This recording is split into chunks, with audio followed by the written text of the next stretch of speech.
Good morning, everyone. Can everybody hear us okay?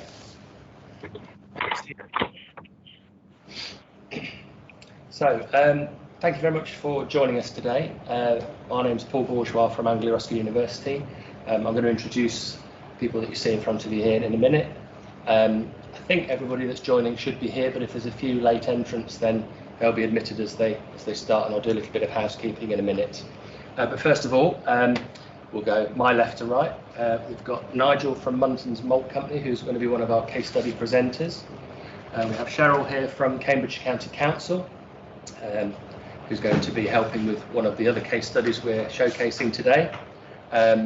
Most of you will know Emanuele from Anglia Ruskin University. And then we've got Andrew Lovett from UEA, who's the other lead partner in the UK. So, a couple of housekeeping bits to do. Sorry, which camera am I looking at? This one, lovely. We've got the ability to do some transcription, I believe, but it's an individual setting. So in the top of your screen, you'll see the three dots. If, even for the videos, you want to see the words in English along the screen, because some of the wind noise on some of them can be a bit distracting, then click the three buttons and you can go down to transcription, I think it's called, and that should bring the words across the bottom. It's not 100%, but it'll help you to follow some of the discussion. We've also, what's the other thing I needed to say? Oh, we're also going to record, which we've already started, so if anybody doesn't like that, please let us know, and we'll blank any faces out if we go to you for questions. And finally, you have the option to put questions forward, which we'll then collate and ask on the Q&A sessions. We've got, I think it's the conversation option to put it's rather than the Q&A, it's the conversation one is where you put the questions today. And if you would like to put your name, or you can do it anonymously if you wish. If you put your name, then when we come to the questions, we'll give you the option to ask it in person if you wish. If not, one of us will read it out for you. So I think that's all the housekeeping for today's session. Right, I'd like to start by just doing a brief introduction to the project. We're lucky enough to have some new stakeholders as delegates to the event today. So we hope this will be a new project to them and they'll find it really interesting. Next slide, please. So for those that aren't familiar with the IRENES project, the long title is Integrating Renewable Energy and Ecosystem Services in Environmental and Energy Policies. We're about just over halfway through now. It's going to run to July next year. It's European funded through Interreg, and it's very important for all of the partners. Without going into great detail, you're more than welcome to go and have a look at the Interreg website. If you just type in IRENES Interreg, it goes straight to the right page. But some of the key elements of the project are our knowledge accelerator. Each of the 5 country partners that we have involved, which is Italy, lead partner, Germany, Romania and Estonia. We all have a steering group, which we call an IRENES Knowledge Accelerator, or IKA for short. We all have each stakeholder networks as well. In the UK, we have our Local Energy East network, which came out of the original Local Energy East strategy work of about 3 or 4 years ago now. So far, to give you a bit of an update on where we're at, we've done our Res SOTA, Renewable Energy Sources State of the Art report. We've done some SWOT analysis on policy instruments and strategies supporting renewable energy and natural assets. And we're now in a third piece of work called Trade-offs and Synergies, which Andrew Lovett is going to talk about after lunch in detail. And that looks at the synergies and the trade-offs between renewable energy and natural assets. Ultimately, what each of the 5 countries will be doing is creating an action plan, an IRENES action plan, which seeks to help the various governments and local organisations, local authorities, supply chain, etc., understand where some of the opportunities and some of the barriers, with hopefully some solutions. And some of the case studies you'll hear today will give some examples of some barriers that have been found and how those have been overcome or are being overcome. Next slide, please. Little map there for anybody that wants to know where the different countries are. Estonia in the top right, Romania on the right-hand side, Italy, and then Germany you can see there with the various locations of the principal organisations involved. Next, please. So our regional focus is the extended east of England, if we call it that, Norfolk, Suffolk, Essex, Hertfordshire and Cambridgeshire. And you can see on the map there for our European partners, the geography that we've got. Next slide, please. So the agenda today is as follows. We're very lucky to have Lord Deben, who's the chair of an independent climate change committee in the UK. The Climate Change Committee, as you'll hear, has done a lot of deep analysis from a non-governmental perspective, which is really starting to shape the rapid decarbonisation that we're having or going to need to have in the UK. You'll then hear via a video from Swaffham Prior, a video that we put together with the help of Janet Hall and some colleagues on site, and Cheryl to my left here. And then you'll hear from Nigel from Munton's example. He'll be able to present from the studio, and then we'll have some questions before lunch. Times are a bit flexible. If we overrun a little, we'll cut lunch a fraction short, but those are the times for lunch.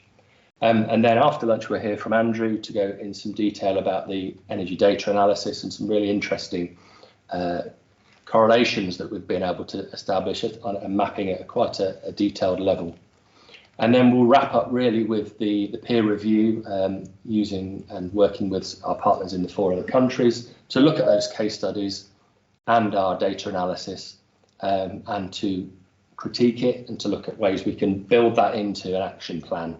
And then hopefully we'll finish at 2 o'clock UK time or 3 o'clock European time. Next slide, please. So I'm going to now hand over to Lord Deben. It is pre-recorded. John wasn't able to join us today, but I hope you find his speech very stirring. There's a lot of interesting points in there. So over to Lord Deben.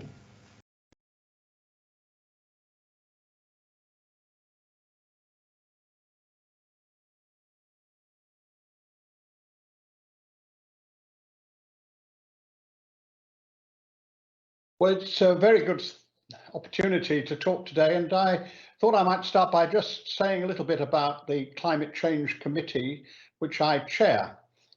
It's an independent committee set up by Parliament under the Climate Change Act.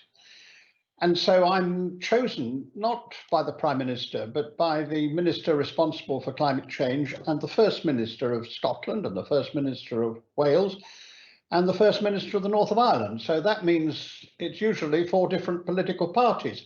And therefore you start off by being independent. And I have a team of people on my committee, some 8 or 9, all of whom are specialists. They're not representative, that's Parliament's job. What they are scientists or economists of the very first water. So people will recognise their names in their own areas and know that they are the best that we have in the United Kingdom. I'm very lucky amongst them to have the senior figure in the University of East Anglia, who is also the chairman of the French Climate Change Committee, she being French Canadian. And that means that we have already, right from the beginning, a link with other groups, because since we set it up, there are now some 13 or 14 of these climate change committees around the world. But ours is still unique because our independence is wholly different from others. We recommend the budgets to the government. They're 5-year budgets and we do them well in advance. We've just completed the 6th carbon budget, and that will take us towards the end of the 2030s. So by the time we get there, we have to be within reaching distance of net zero in 2050. But because we are entirely independent, once the Parliament has voted to accept our budgets, and I'm happy to say they've accepted every one, including this latest very tough 6th budget. Once they've voted for it, they can't change it. which is, of course, extremely good for politicians. And as a former politician myself, I know exactly why this is necessary, because it means you can't put things off. And politicians are always very keen on putting things off when it's inconvenient. All political parties have an eye on the next election. And so there is no doubt that the independence that we have is very much shored up by this certainty that once the budget has been passed, that's what's going to happen. And that means that business can prepare to accept the tougher measures which are going to be placed on them. But the other thing, of course, is that once this is passed, it is a statutory requirement. It's legal. They have to do it. And if the government doesn't meet what it has signed up to, then it's a perfectly possible thing for people to take them to court and the courts to force them to make changes. So that's the background. Independent committee with a secretariat too of experts, largely young and very enthusiastic experts from right across the board, giving us the kind of advice that we most need. And some 40 of those work with me all the time. So what have we proposed? We've said that we have to get to net zero by 2050. We've said we can get to net zero by 2050, but it's unlikely that we could get there earlier. We have produced a programme which would make us able to do it a bit earlier, but our view is that 2050 is really the sensible date to go for. It's tough, it needs real application, but it is clearly doable. And if we want people to do the right thing, they have to be sure that they can achieve it, however hard it may be. And secondly, it is in fact something which is not only doable, but we can pay for it. It's going to cost less than 1% of our gross national product each year. That means that even if we got no advantages from it, and of course, our own view is the advantages will in fact well outweigh the cost. But let's just look at the hard and difficult side. Let's say we got no advantages. All that means is that we would put off for about 4 months the level of GNP which we would expect otherwise in 2050. So it is doable and we can pay for it. It's also true that the cost of not doing it is very much greater. Just imagine what that would mean. It would mean every year spending more and more money to protect ourselves against the climate change which is inevitable, but knowing that we were never going to win, because in the end, because we were not fighting the basic thing, because we were not prepared to change the way we lived, then we knew that we were condemning the human race. That's the reality of it. And so we are optimistic because we know we can do it. We're optimistic because we know we can pay for it. And we are also optimistic because we know that it will be in time if we do this and other nations follow, because obviously it has to be a global answer. But in order to do that, you have to set a proper example. And Britain needs to set a proper example, not least because much of the global warming that's happening now is our fault. I mean, after all, we were the creators of the Industrial Revolution, and it all started with that. And so we have a responsibility in that sense, but we've also a responsibility as joint chairman with the Italians of the COP26 being held in November here in the United Kingdom, in Glasgow. In that, we have got to set the example in order that we can get the rest of the world to ratchet up what they have promised.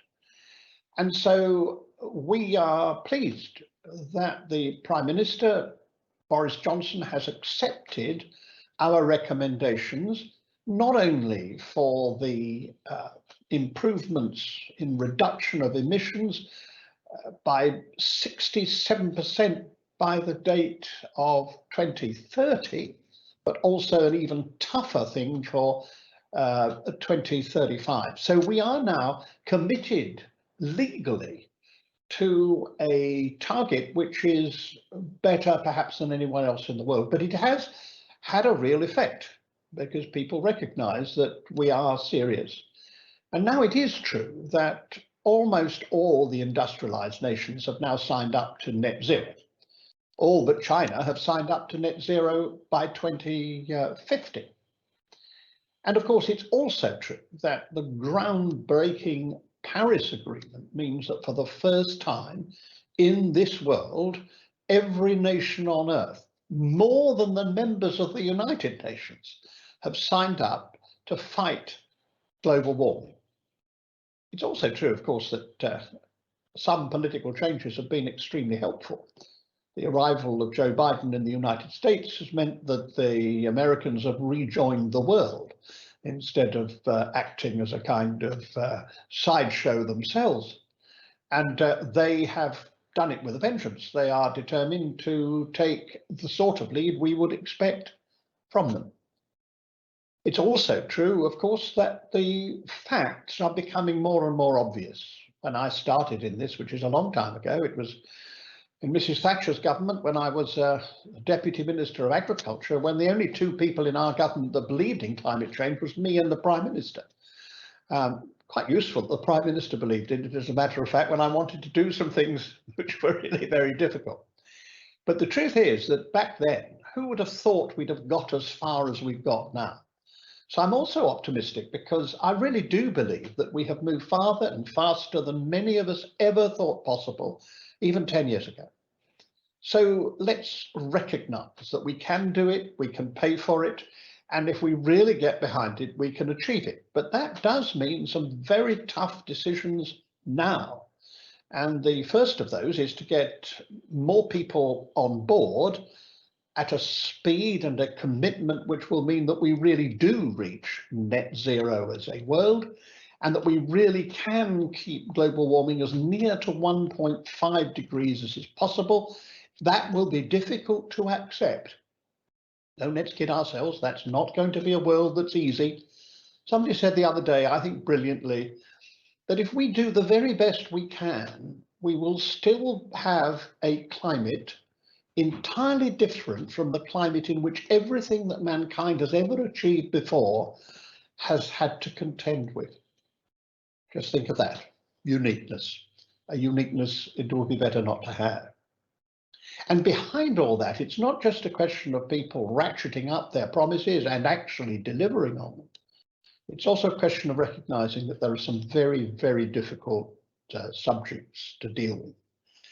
And for me, the most difficult, and in a sense the most important, is how we deal with land use.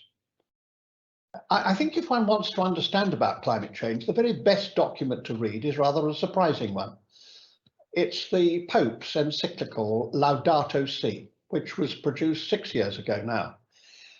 And His Holiness has really got an understanding, which I don't think anybody else has had, particularly that it is climate change which is the symptom of what we've done for the world.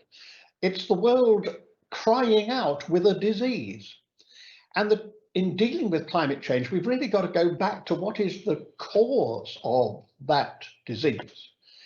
And worst of all is the way that we've treated the land. After all, our land is now much less productive than it was. We have reduced its fertility. We have stolen from it because we haven't renewed it. That's what modern agriculture has meant throughout the world. And we've got to learn again how to work with the land and with nature. We've reduced the great gifts we've had in biodiversity. So whatever we do, the next generation will have less than we received. That's a terrible thing for parents to think of, that we've actually stolen from our children. That is not something which is natural. And we've really got to get back to the natural balance between human beings and the world which has been given to us. And it's not just biodiversity and the fertility of the soil. It's that we have removed from soil and sea the kind of ability to sequestrate carbon which they once had. Soil has lost an awful lot of its efficacy. And one of the things we've got to do is to use it to take back the carbon which otherwise it exhales. Now, at the extreme, that's peat soils. Peat is the most important sequestrator. But sadly, what we've done is not only to destroy the peat, but what's left behind has the opposite effect. It exudes emissions instead of taking them in. And so the recovery of that peat is crucially important. In Britain, we say we have got to recover every single square foot of peat by 2045 if we're going to meet our requirements.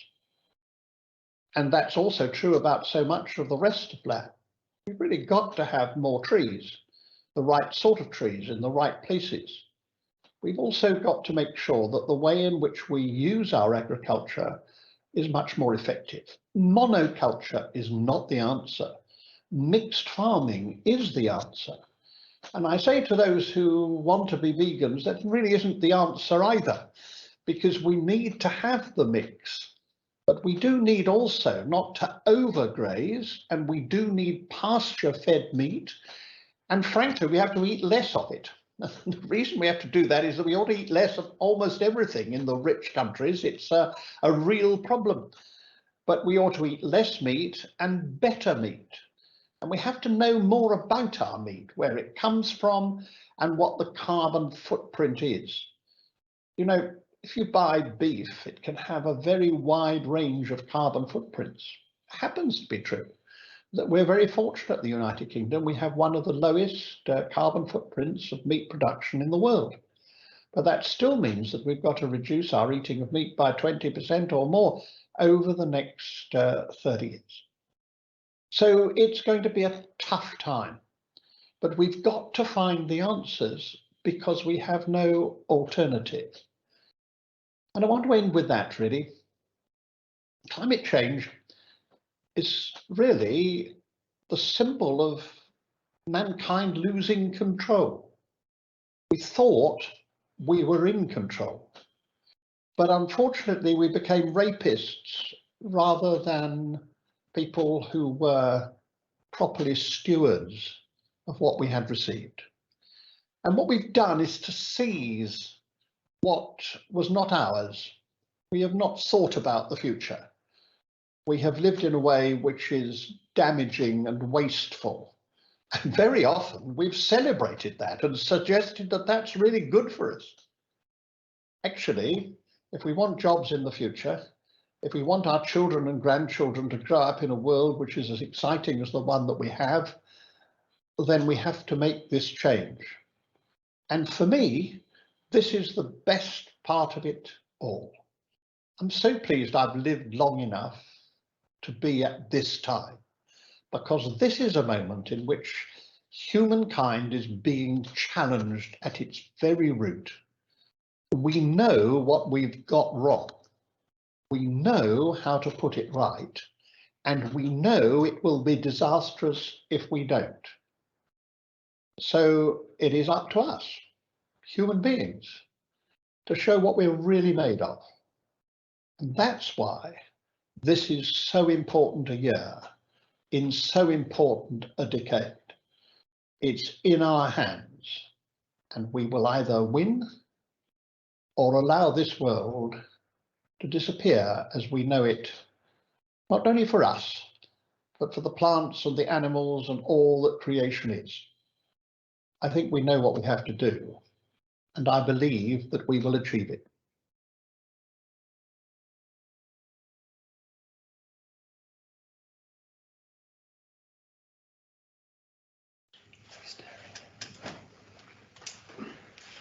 Okay, well, how do I follow that up? The simple answer is I don't think I can, but what John very articulately does is understand all the connections between the land and all of the other activities as humans that we have. And I think this project in particular, over the next 6 to 9 months, is really going to highlight and provide some different options for how we use the land for a range of different opportunities to sustain us as humans. And I think you know, all that work that we as a project have been doing for the last 1.5 to 2 years will start to bear fruit and people will start to listen.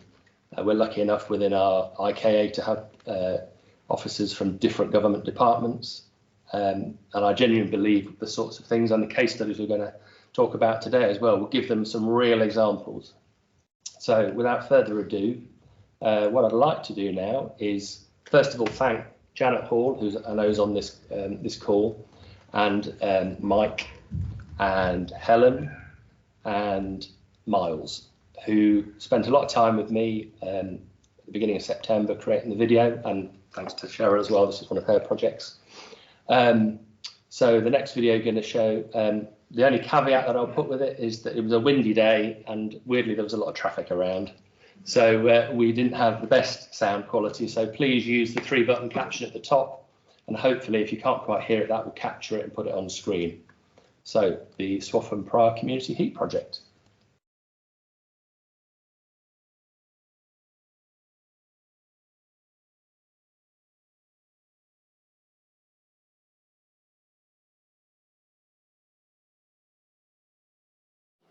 Hi, my name is Janet Hall. I have been leading the community engagement for the Heating Swaffham Prior project over the last 2.5 years.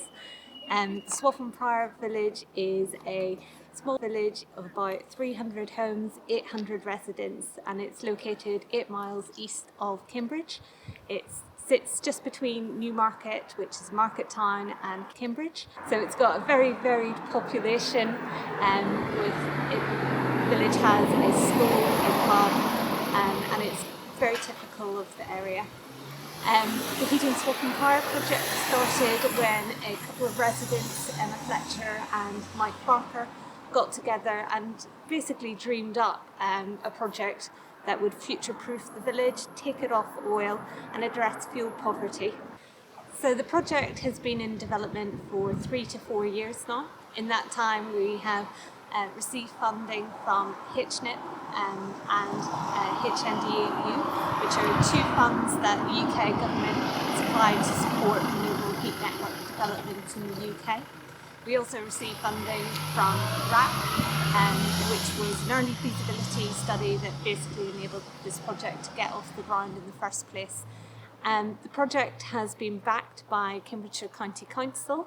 They have been able to access a public works loan to back the project and make up the remainder of that funding for developing this project, but also looking at how it can be rolled out to the rest of Cambridgeshire. So it was strategically a really important project for them to look at. And I believe Cheryl French may pick up some of those conversations as well. So my role has been involved in supporting the community from the very beginning of the project, understanding the technology that it will be using, and also bringing them through what the legal requirements are and the financial kind of aspect. So we've done a huge amount of consultation on the project and had the village actually input at every stage to come up with a scheme that really works for everyone, and that the needs of the village are reflected in it, in the legal design, but also the tariff design also. That's been a really interesting process. There's been lots of challenges in that people have to move from an individual heating system where they feel they've got high level of control to a communal system where they still actually have a high level of control, but we have had to kind of demystify lots of kind of fears about moving to communal technologies and to renewable technologies, which has been a fantastic conversation. My name is Miles Messenger. I'm Head of Energy Performance Contracting for Bouygues Energy Services. We are the main contractor that designed and are delivering this package of work for the Swaffham Prior Heat Network project. To talk about the scheme in the round, it's a 3.5 kilometre heat network serving the entire village with renewable heat. That will all culminate to this point here that we see, which is the energy centre site. The energy centre will be just in this area here, and that's where the renewable heat will be generated by a hybrid of air source and ground source heat pumps. So over to our right here, we will have 130 200 metre deep boreholes these are a closed loop system where heat will be extracted from the ground, and that heat will be then used by a ground source heat pump that then serves the village itself. The hybrid air and ground source concept is that during the summer, when the air is warm, we can use the air source heat pump and gain the benefit of the higher efficiency at that time of year, whilst the ground source is relaxing and recharging, ready for the following winter, where it is used in preference of the air source. So overall, we found through our modelling that that was going to give us the best overall seasonal performance. One of the key challenges of this project was that we have a mix of different building stock, different ages, types, and so on, and a number of them are fitted with conventional oil-fired boiler radiator systems, and that's something that's very conventional for the UK. They operate at 70, 80 degrees C. Most air source heat pumps, and certainly at the domestic scale and indeed ground source at domestic scale, operate at far lower temperatures. And so by having a centralised source here, we were able to lift it to a higher temperature using more industrial machinery. But this was one of the key challenges, is finding the right equipment, where we looked across to Europe and what they were doing around there, and gaining that technological insight. So the scheme changed a number of times over the design development, not least because of the technological innovations that occurred, and of course our learning of what was out there and what worked, but also because let's say the subsidy regime that sat behind the project also changed quite a lot, affecting some of the earlier decisions we made. So originally the scheme was going to be entirely ground source, and our scheme was designed entirely around that. About midway through the development process, the subsidy level was cut for ground source, which meant that it would have been more preferable to balance off with air source as well. That meant a complete reversal of our designs, a lot of reverse engineering of the concept and what have you, but I think we got there in the end. Toward the latter stages, the renewable heat incentive dropped off a cliff, so the subsidy was completely dropped. Oh no, sorry, not completely dropped, but very heavily cut, which meant that a big slug of the revenue that the council was expecting to receive in the project had suddenly diminished. Our solution to that was to try and find a cheaper and cleaner way of powering the scheme, and that's what brought us to the notion of connecting it up with a solar PV facility, which is approximately 8 kilometres in that direction. This might sound like a crazy idea, but in fact we were likely to have to connect at the same point of supply to the grid anyway, so in effect all we're doing is connecting the dots. And what that means is during the summer we are able to gain much lower cost energy that is of course by virtue 100% renewable. We are testing new ground, excuse the pun, at this point, because we're having to balance off different types of plant equipment at all times, ground source and air source, and electric boilers, but also different energy supplies as well, mains grid and solar PV. So there's a lot of work going on with the actual control philosophy and how that's all going to balance off. This particular site is owned by Cambridgeshire County Council. It was used for agricultural purposes prior to the scheme's development. Of course, it's very close to the village itself, so it was naturally a good site potentially for an energy centre of this type to be positioned. It's quite ideally suited in terms of its topology and its ground condition and what have you. So really that's why it was selected. So one of the critical challenges of the project was that we had to secure planning, not least for the energy development here, but also for the 3.5 kilometre pipework throughout the village. And that's not necessarily how you'd normally want to do a utility consent of this sort of thing. The reason for that, it's not part of any other part of regulation. So whereas if you're laying a cable or fibre broadband or so on, it would fall under its own code and its own consenting route. This doesn't have that. Heat network in the UK doesn't have that type of consenting, which meant that it had to fall back into the planning application itself, therefore attracting all sorts of regulatory requirements in terms of archaeology, tree protection, and those sorts of things, and all falling into what is part of an energy centre development with a big borehole array as well. We got through it, but it wasn't a straightforward thing, and one thing I would hope for in the future is that there is a statutory code linked to heat network like it is in a utility such as gas, water and so on. I think that will make future projects of this nature a lot easier. Hi, so I'm Helen New. I work for Pinnacle Power. We are doing the installation of the district heat network here in Swaffham Prior. So I'm a project manager with Pinnacle and I've been working with them for about 8 years. I work in the design and build team. I manage district heating installations. We do retrofit, we do new builds, we do energy centres, substations, internal pipe work, risers and laterals, and and we do the underground pipe itself. So that's what we're putting in the ground here in the village. So with district heating pipe, you have a flow and a return pipe. So basically they lead from your heat source to your heat delivery point. And it's a closed looped network. So it starts off in the energy centre, it gets heated up to about 85 degrees Celsius, and then it goes out under the ground, travels out to its end connections, and drops off its heat on the way, typically through a plate heat exchanger. Then once it's dropped its heat, it turns into the return pipe. So the return pipe is a little bit cooler. It depends on how you design the network, but it's normally maybe around 45 degrees. It can be as low as 35 degrees, or it can be a little bit higher at 65.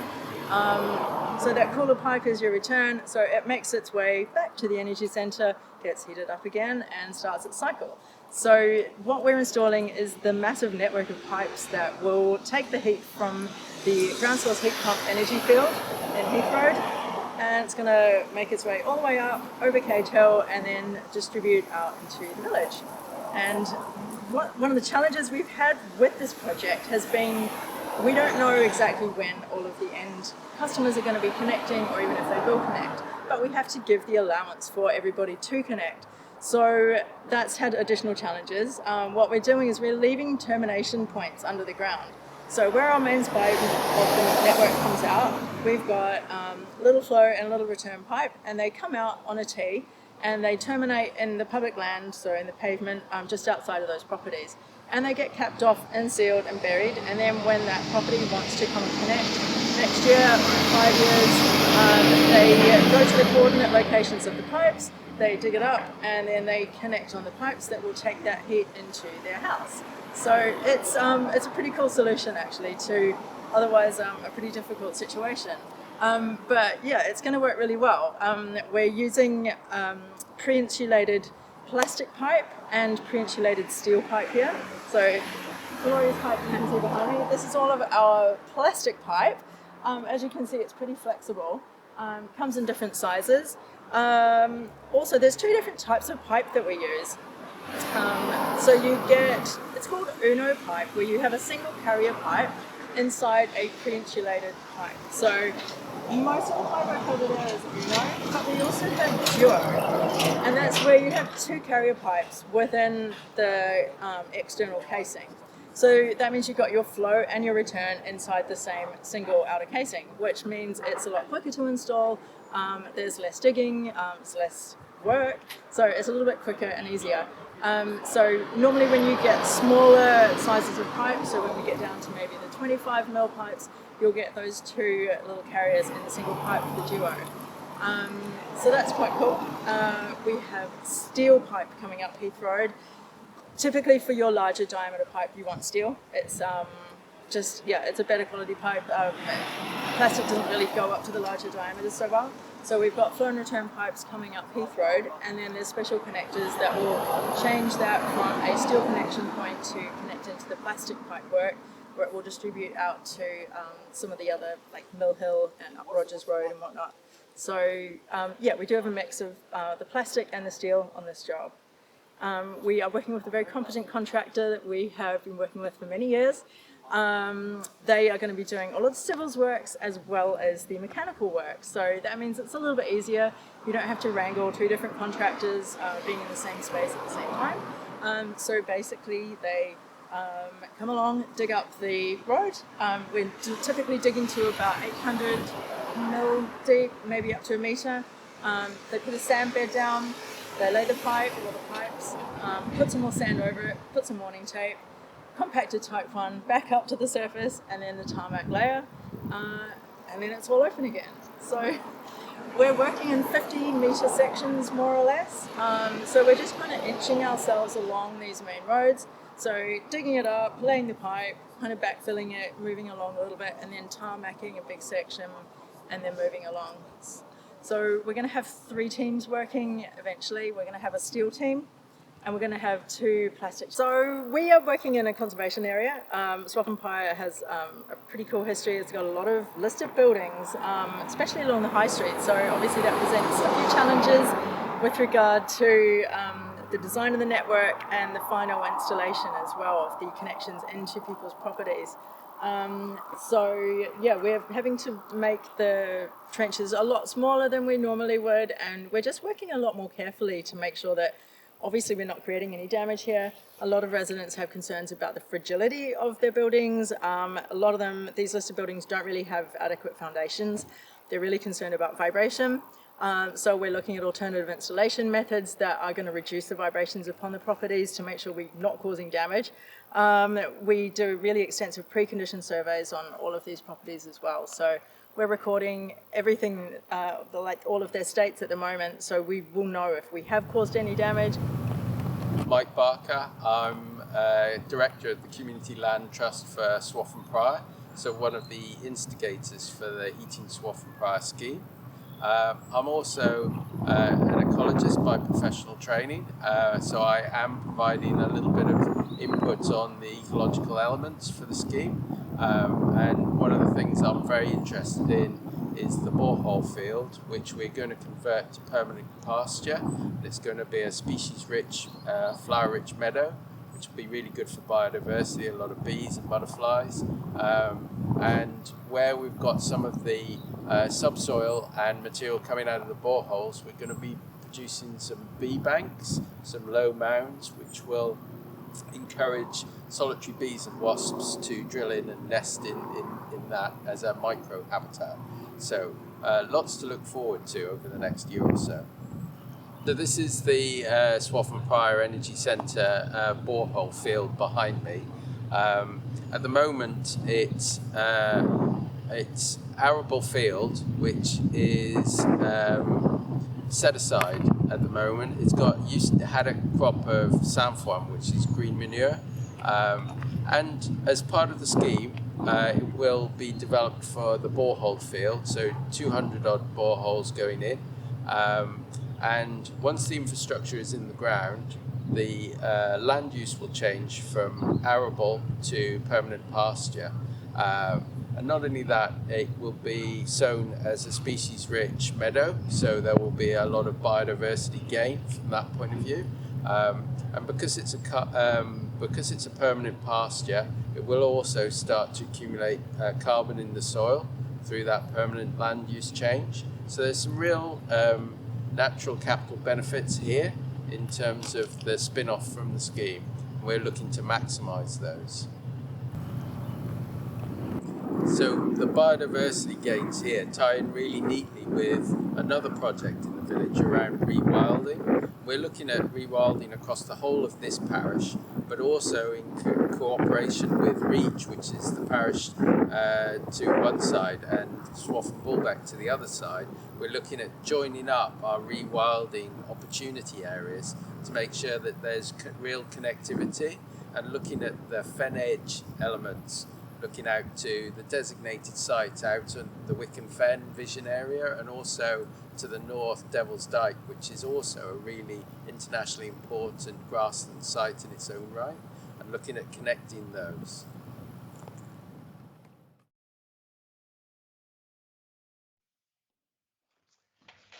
Well, thank you very much to everybody that took part in that. I know most of you are on the call today. We're a little bit ahead of time, so what I'd like to do is, first of all, anybody that's got any questions, put them in the chat or the conversation part of it, or raise your hand.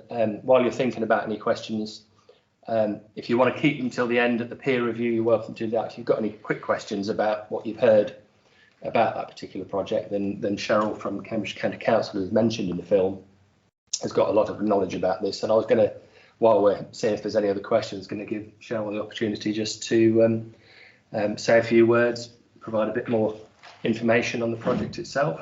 Cheryl. Great. So thank you, everybody. It's a great film to watch.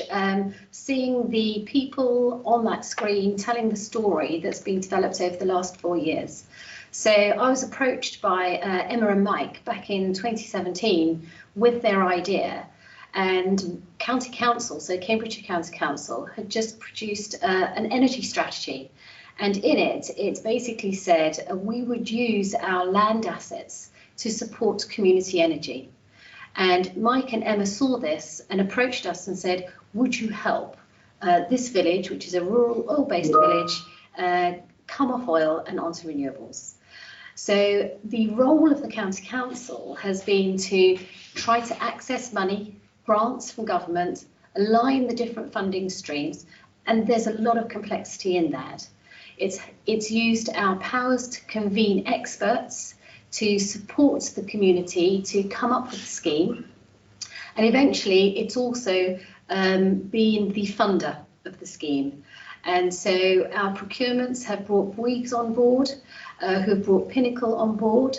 The land that you see is the County Council's rural estate land, which was a tenanted farm before we looked to extract that with the support of the tenant farmer to be the place where we could put an energy centre so it didn't impact right in the middle of the village. There's a lot of complexity, but the big issue, and I think the really thing that I'd like to communicate, is that we've had very strong political support across all parties to get this project delivered. They're wanting to see how climate change or solutions can be found in rural areas. Oil-based communities tend to be in rural locations. A lot of the solutions that are coming forward are for high-density urban solutions. And so our big concern was we can't leave oil-based communities behind and have the costs of climate change falling more heavily onto those rural communities. We had to find solutions that we could start implementing and developing the business models so that we can take, for Cambridgeshire, 10,000 homes off of oil and cut those emissions, design them out.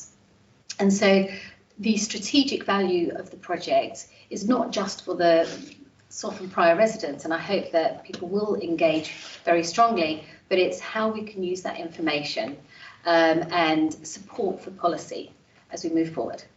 So thank you, for letting me.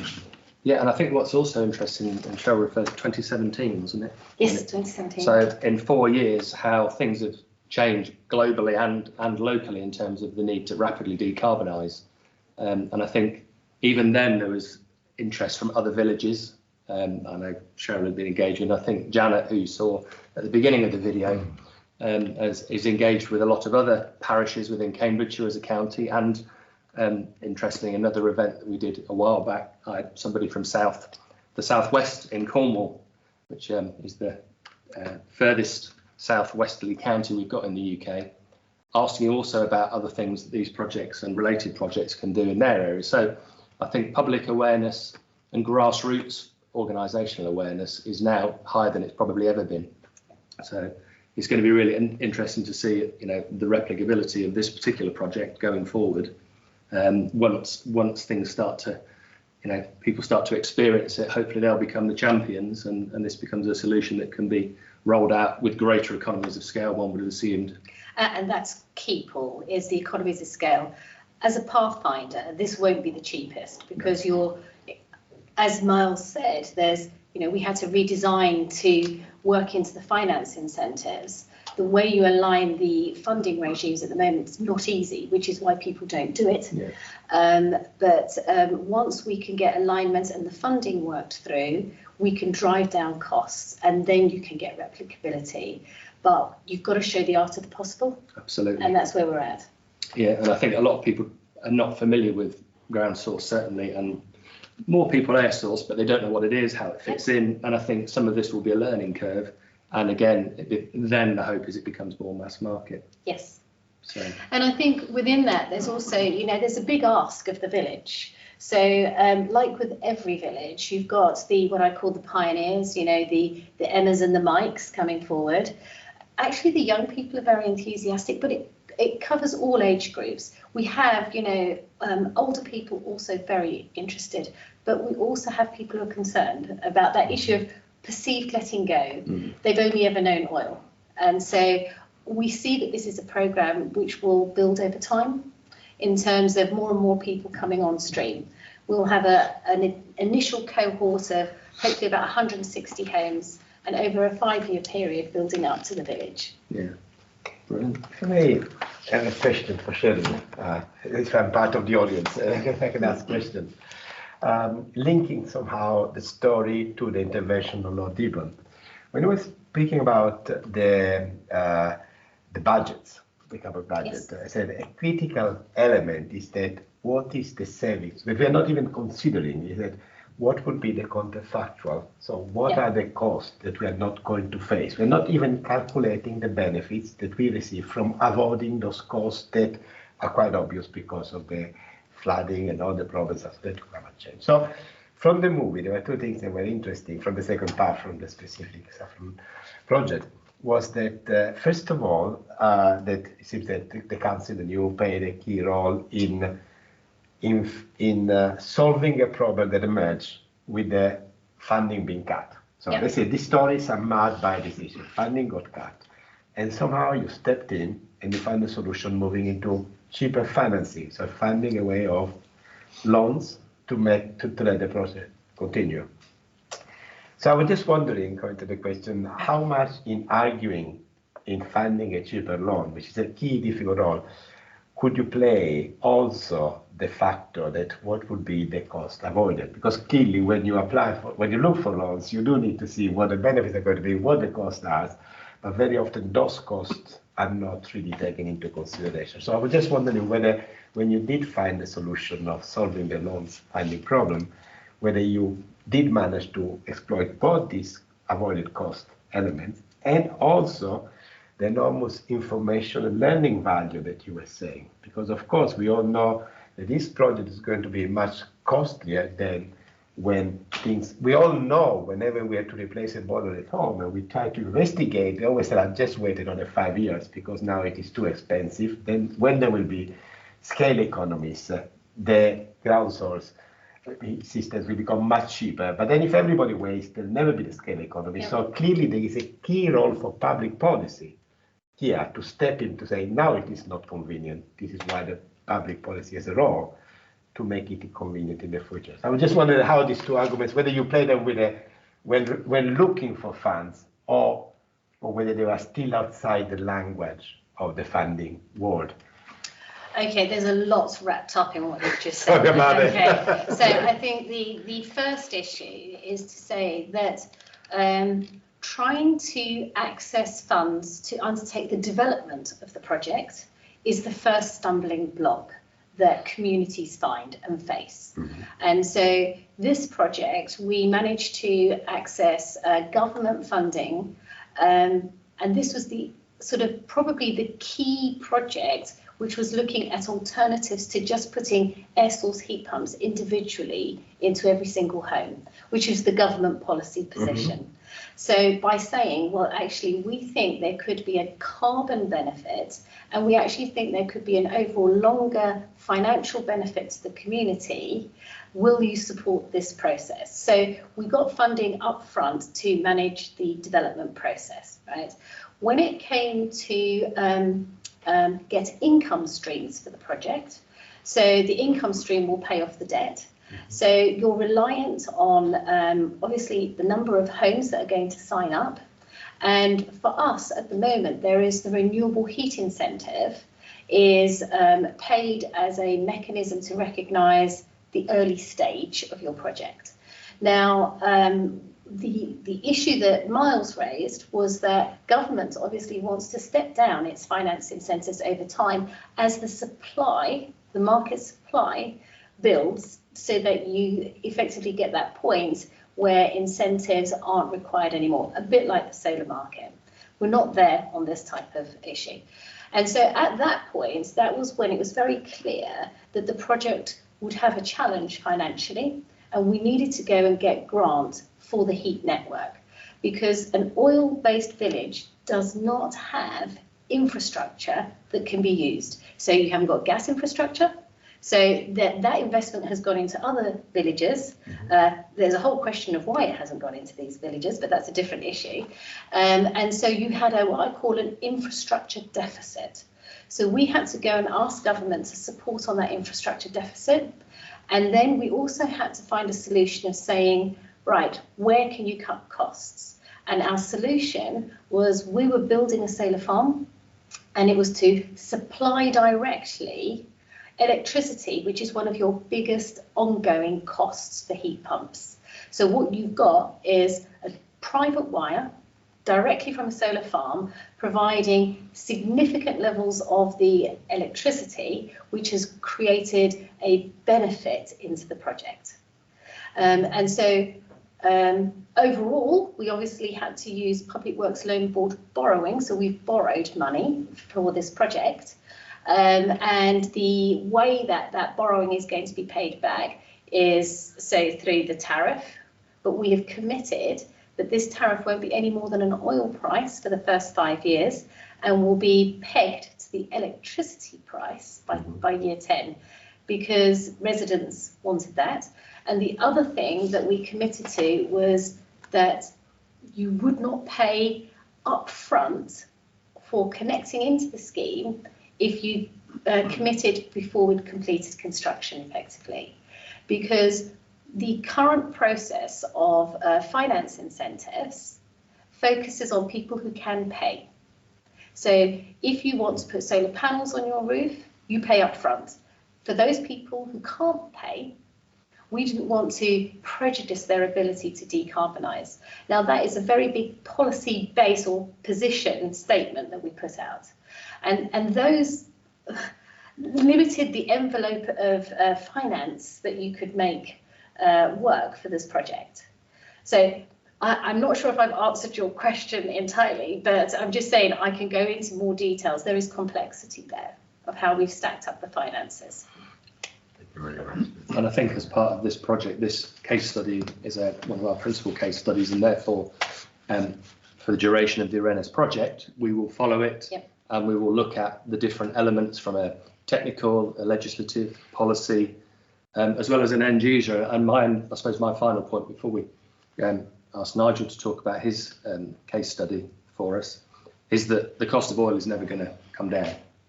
When I was on heating oil in 1999, it was 6 pence a litre. Yeah. I think the last time I looked, it was 66 pence a litre, yeah, if not more. And it fluctuates wildly. And I think one of the potential householder opportunities is securing their supply and not having to consider it's always going to increase over time. And I think a project like this gives them some energy security. Yes. And hopefully, when it's replicated and others, then there is going to be an alleviation of fuel poverty, one would hope as well, for some of those people that potentially have had to bear increasing energy costs, which would if they'd have stayed in the same situation, would increase year on year. Yes. So with yours, it's going to be levelled off. Yes, that was a key issue, Paul, which was preventing future fuel poverty through that issue of escalating costs. Yeah.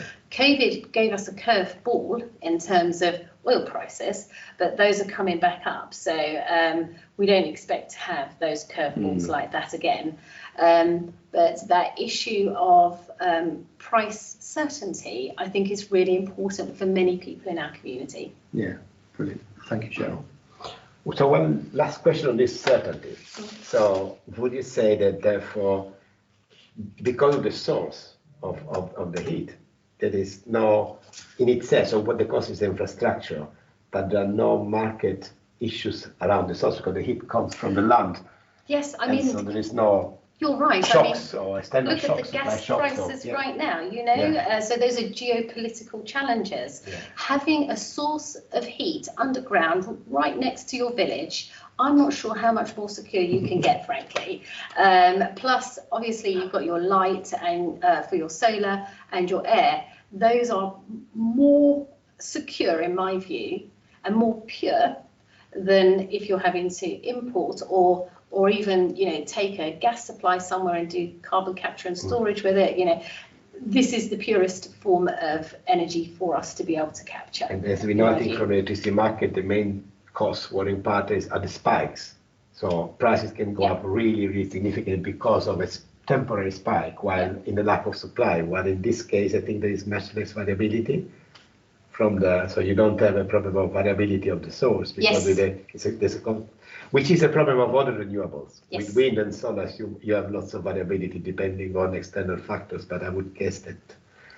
Yes, you've got I mean, Miles was very articulate and explained the issue of obviously using air source more in the summer when you've got the warmer weather and allowing the ground to recharge the heat from the sun so that over the winter you're taking out what you've put in effectively during that year. So you're not draining So I think they've done an excellent job in the way they've designed it. Thank you. Thank you, everyone. Okay, I can't see any questions, which is great. We've got a session right at the end after lunch where we can talk and discuss everything that we need to. I think moving now from a household and domestic heating challenge to a more agricultural food-based case study. So Nigel Davies from Malt Company is going to talk us about his company and what they're doing on the net zero or zero carbon agenda, interchangeable terms at the moment in government as well as in people's discussions. So Nigel, over to you. Yeah, happy to talk on this subject. So if you go on to the next slide. So you'll see that you've got two company names up there. It's rather interesting. Muntons is in its centenary year this year. We're actually going to celebrate it next year because of COVID, as you can well imagine. But also what I've done last year is to set up my own sustainability consultancy called Malt Doctor Limited, and that's relevant as well, I think, in this debate because I've been finding that a lot of the challenges, as in the title there, a lot of the challenges around getting this into manufacturing, getting greenhouse gas reduction, is still around people actually understanding what some of the words are. And I've taken a snapshot out of our sustainability report this year to actually just show you the way we're trying to explain this. And we found that that's been effective, sometimes even with regulators and certainly with customers along the supply chain to understand what that means. You can see it's very much, we've got a logo on the end, practical sustainability. That's what I'm hoping you'll see out of this presentation. We are trying to share with the supply chain as much as possible to show that it is possible to make significant change now. And you don't necessarily have to wait for new technology, although that will be very welcome in the future. Next slide, please. So there we are. We've been around since 1921. So what is it that's made us, hopefully, you'll agree, as different as a company that values sustainability? So next point. We've actually set a science-based target. Now that you might think, well, surely everybody's got a science-based target. Not really. This is a science-based target. You've got just over 1,000 companies have said it's a good idea. In other words, we will look at our operations and in the global context, work out how much we need to do to keep the temperatures initially below 2 degrees C rise and now 1.5 degrees C rise. We will have a look at our scope 1 and 2 emissions. That's effectively, in very simple terms, our electricity and gas use on site, not just that. We have to reduce those by 45% between 2010 and 2025. Having set it in 2010 thinking it was impossible, we're actually going to achieve it in 2022. We might actually achieve it in 2021, which is very relevant when we're talking about emissions reductions, which many people are thinking, well, why has the UK made this a legal challenge We're actually saying we don't think that's so unrealistic. We believe that you can quite easily get to some of those targets if you set your mind to it. Next point. So the other part that we looked at is to reduce our scope 3. So scope 3 is maybe preaching to the converted on here if you know what these are, but these are the things that we don't directly influence. So effectively for us being a malting company, we take barley which is grown locally. That's the majority of our scope 3, and then it's the things that happen once our product's gone out of the factory. We've reduced that scope 3 by 30% already, and the next point is that that's not enough for us, that we want more. So we're now looking for the next 30%. The interesting thing is that the fact that we've saved 30% already has attracted a number of supply chain partners, both in the agricultural sector and in the brewing and distilling sector, to work with us. They've said, well, if you can do it for this, our other customers, our other suppliers are saying it's not possible, you've just done it.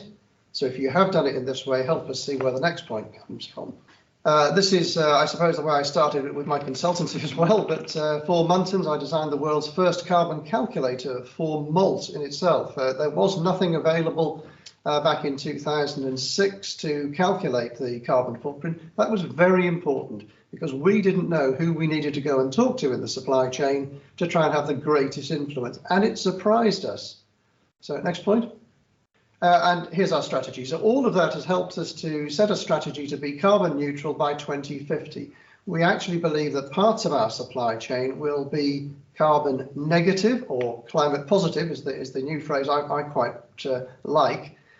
Actually, we know that we can do it now. We are growing climate positive barley now, carbon negative barley now, but we're keeping our that under wraps at the moment, because that will develop into a financial incentive for farmers who are already very hard pressed to grow malting barley. I was talking to a farmer yesterday and his eyes just lit up when he heard there may be another source of income for him based on green technology, which he thought was going to give him nothing other than cost.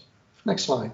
So Nigel, do you think that's just something then they'll see that as almost like, to use old words, carbon offsetting type funds, that those farmers will be able to sell the carbon savings as a commodity? It is. I've got a little bit more on offsetting later, but I think, yes, I think it's an excellent source of offsetting. But I think, again, it's all about income, looking at the supply chain to to actually see where you can use this. You know, there's too many people out in the supply chain. I hear them saying, you know, that green stuff, it doesn't pay, and the hairs on the back of my neck go up. I said, what do you mean? We've never yet found a green initiative that has not paid, not one. Wow. Now, you can find them, but forget them, because they'll be the wrong choice. So here we go. We've got the next slide up. Again, one of the things that the legislators have tried to do is to I think, frighten us sometimes with this sort of graph that we've got out here, to say, that's where we should be, this is where we are, you're miles away from your targets. Well, I don't think that's very helpful. If you just build the next point for me, please. If you look at the actual percentage reduction that we've got, we've made a 38% reduction globally. This comes from the climate change in the UK between 1990 and 2017. And the next point will show you, excuse me, that 40% of that has been estimated to come from legislation. Well done to legislators. I prefer, though, to say that means 60% has come from business doing it without legislation. And I think that's more encouraging. So business doesn't need necessarily to be legislated.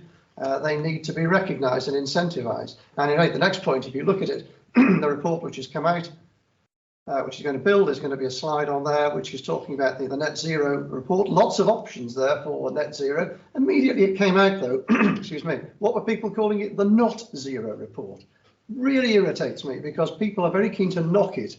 It's a bit like me when you look at political debate and you've got the opposition will just knock the other side when they've got no solutions of their own sometimes. This was very much, I think, what happened with this report. If people read what's in there, there's some really good ideas as to how you can move your company forward. Next slide, please. But I think that is important. There are still too many knockers of climate change and the ability of people to make change.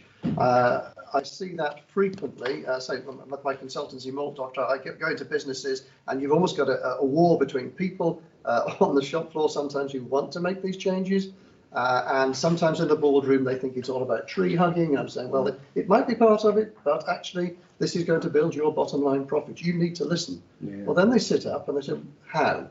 Because we've only heard bad things about it. I think it's interesting when you look across social media. even people that aren't within business, just from an individual perspective, you see so many people knocking. You see, Yes. See car companies bringing out their next EV, and somebody will come along and straight away say, this isn't good enough. It's only got a 250 mile range. I need 300. And you just think, well, it's incremental.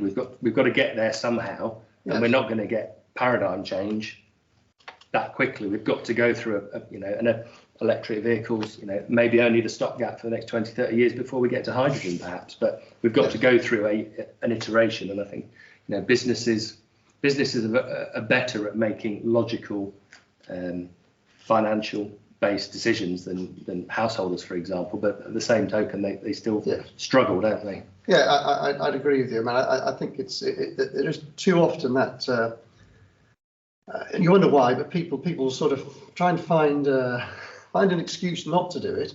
Whereas in fact, if we tend to use that model, the triple bottom line, it's been around for many years. People, profit, planet. You can always find that. And we found it regularly that the minute that you show people that you can save the planet and make a profit. Now, that profit, as you'll see when the presentation comes back, that profit, you might have to look slightly further out than maybe the 1 to 3 year window that businesses tend to want to return in.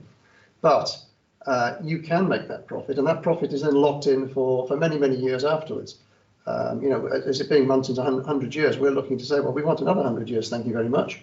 We're told only 1 in 9 companies makes it to 100 years, so we must be doing something right.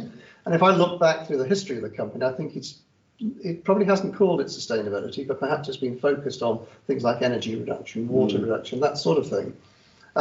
But interestingly, I think what we found is that it also engages the people on site, because they like to work for a company that's doing real things. But also regularly now, people will write in their applications, this is why I applied to your company to work.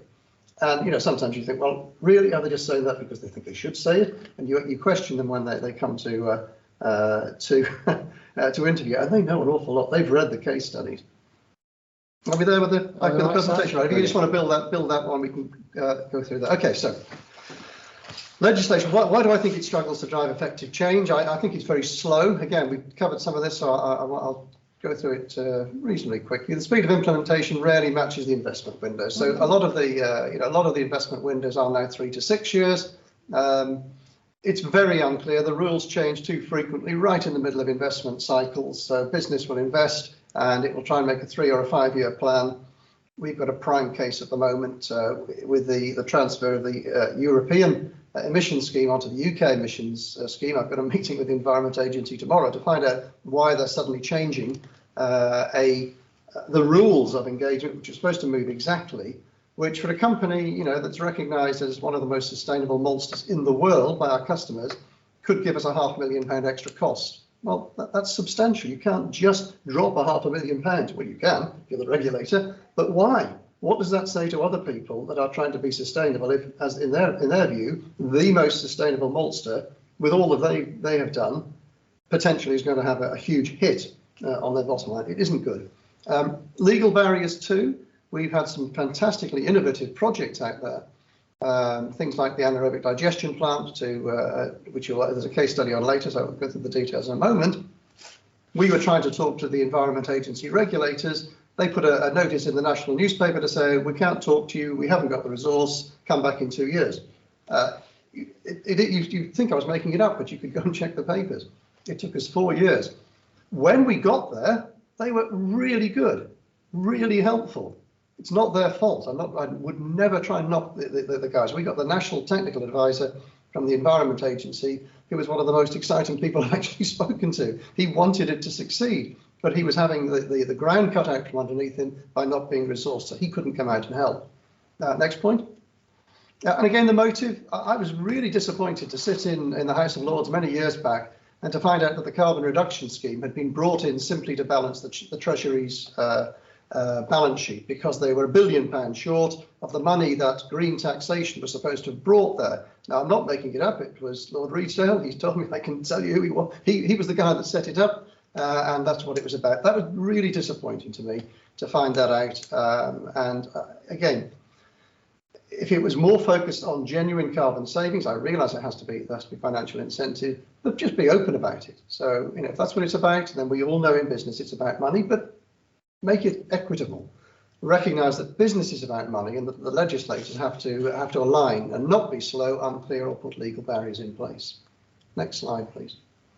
So this is the science-based target. It's I don't know what it looks like to you. It's a little bit jumbled up on my screen, but hopefully that's probably the difference in presentation packages that we've got here. I'll move on from that because the words are in there. Why did we sign up to a science-based target? Let's build the next 3 points on there, please. Because the businesses that sign up to a science-based target, 63% say that it drives innovation, which we would agree with. It does. It makes you sit down and scratch your head really hard to think, how on earth did I go from saving 18%, which has been the UK government's target for industry, which most industry has said is impossible. The science-based target will then tell you need to save somewhere between 45 and 80%. Well, you need to get your thinking cap on there, but it drives it. It makes you do it. So the next point, 35% of company execs say that it increases your resilience against carbon targets. Of course it does. If you're ahead of the curve and they bring the carbon emissions target down, guess what? You're going to be ready for it. And the next point, absolutely agree, 55%, so more than half of the companies that have set a target, and underline the point that only half of the companies who think it's a good idea have actually done it. So come on, pull your socks up. Those 1,000 who signed up, we need more people to set it, because if 55% of those companies think, it gains you a competitive advantage. And I'll underline that point. They don't just think, they know. This is company executives being polled here. And I know, for example, with Muntons, 35% of our business currently has come where our customers have told us they've chosen us when the final choice is there, price is the same, they choose the sustainable company. And even just a couple of weeks back, we had a major brewing customer increase their tonnage with us because we were the lowest carbon producer that they could buy from. So it's real. Next slide. So we have decided, you think, well, surely everybody knows these words on here. They don't. People still get confused. They get confused between carbon zero and carbon neutral. Carbon zero, well done if you can get to carbon zero. That means you produce nothing. That's pretty hard. And I don't think that many people are going to go there. I may have been carbon zero this morning driving my Tesla car there, but I sure as heck is not a carbon zero car with all the embedded carbon in it. But carbon neutral is what we've decided. But neutrality where? Where are those? Is that going to come from? You can find reductions in your own company, and that's the best way to do it. But don't go and buy somebody else's good work. That's what I'm saying. That's what the Oxford principle said when they came out last year. Try and do things which are additive. Look, invest in a project which takes more carbon out of the atmosphere, not just balance your books where somebody else has already done it. So that's what we're looking for. It is possible, as I say, with carbon negative barley, that you'll find brewers and distillers want to buy the good work and invest in the good work that farmers are doing to help them be climate negative. It's happening right now. Can't tell you who, but it is happening. They want to make it happen. And where better to do it? They've invested in forests in Australia. They've now burnt down. They've now got a carbon balance, which is all over the place. Lock it up in your supply chain. It's much better. Can you say if any of those are in the east of England? Some of them sourced from the east of England. Okay, interesting. But they're international companies, actually, who have UK bases. That probably narrows it down. Find a brewer who's an international company who has a UK base. There aren't many, but I'm not allowed to say too much about it. Actually, if you look at those who are working with farmers, that's in the public domain. And if you look, we've got a couple of companies working with us to support farmers, and indeed Heineken have been the company that's chosen to work with us because we're able to make it very clear. So they said, yes, we see that as a business risk if we don't have malting barley. Their phrase is no barley, no beer. I love it. I love that phrase because it gets the consumer thinking as well. Okay, next slide. So when we did the carbon footprint, we were not surprised that it was gas and electricity that were the top two. Lots of people said, well, which model should you use? Here's an example of a couple of models. The top three were always the top three. We were really surprised, though, that barley growing was such a big percentage. But again, whose model should you use? Just build that next point, please. When we looked at the carbon footprint, we found there was only 6% difference between the carbon footprints, depending, it didn't matter which model you use. Flip it again, you'll recognize I like doing this. That means I'm 94% certain. That's good enough for me. Good enough for you? I think it is. If I was 94% certain of everything, maybe I wouldn't be sitting here today. I don't know. But in other words, move on. Where did the carbon footprint of malting barley come from? We found a lot of it was in nitrogen fertilizer. We got a huge amount of opposition from the supply chain when we started putting this sort of information out. People knew, I think, a lot of the emissions came from the soil, but the people that opposed us when we first put this out in 2006, 2007, are, I would say, our best business friends now, because they've realized that if we're talking about this, and actually they would then share with us their good innovations, they were about to take 90% of their emissions out of their supply chain. We said, if you do that, you'll take 40% out of our embedded carbon. We will tell our growers they must buy your fertilizer. So suddenly the arms around the shoulder, oh, we like you now. But there's a lot about that, this getting the heat out of it. Next slide, please. So here's the carbon footprint calculator. Bill, the next point, please. I was bet that I couldn't develop a carbon footprint calculator in 2 weeks that had less than 10 questions. I did it. And why did I have to do it? Because the next one that was around at the time had 120 questions, which even professionals like me found it difficult to understand. But we ended up working with that group. I described their model, the Cool Farm tool, as the Rolls Royce. I described my own as the Mickey Mouse, and they said, no, it's not Mickey Mouse, because yours is used. It's the third most used carbon calculator in the UK, which frightened the life out of me, having spent an Excel sheet and 2 weeks on it, not £30,000, which some of these other ones were. But Bill, next point, did it work? Yes, it did, because our carbon footprint is now 30% less, and we can prove it. Now, somebody else's model might tell me it's 31.5, 29.8. I don't care. It's near enough 30%. So that's why we wanted to develop this model. Farmers understood that. They understood it was about fertilizer. They understood they could do something about it. They could go and buy a new tractor if they wanted, but an awful lot of money, very little carbon saving. We said to them, go and do the thing which is zero cost, but which will transform your emissions. And that's what they got the point. Okay, next point. Neil, just before we go through that, is that applicable to any farming? Does it have to relate to barley or malt? No, there are other crops. I took that on and I worked with the people who did the Cool Farm tool. They've got it for a number of crops. That's available on the AHDB website. But there's barley, there's the spring barley, there's winter barley, there's wheat on there at the moment. Okay. Not oilseed rape. But there will be others out there on that. This actually, surprisingly, this is when DEFRA decided they wanted to come and sit at our meetings, because they said, well, if you're getting this message out to farmers, we now know which environmental land management incentives we need to go and talk to them about. And because they're good at it, it's going to be an easy sort of shoe-in into the legislation. So it worked out very positively, and you don't have to be really complex. Okay, next slide. Again, about complexity, there's a map of scope 1, 2 and 3. It's not mine, it comes from the Greenhouse Gas Protocol, but just build the next points. What was I interested in? I was interested in the rough percentages of this. So a lot of people, if you're in this area, you'll be inundated with emails telling you need to calculate scope 3 indirect downstream. Well, when I calculated it, it was about 3%, which meant I could be 100% inaccurate and it would still only contribute 6% of my carbon footprint. Now, I'm not 100% inaccurate. I use a financial model, which you can get to predict those. But what it did tell me was that I needed my carbon calculator because 60% of it, which is needed to be really accurate, was upstream.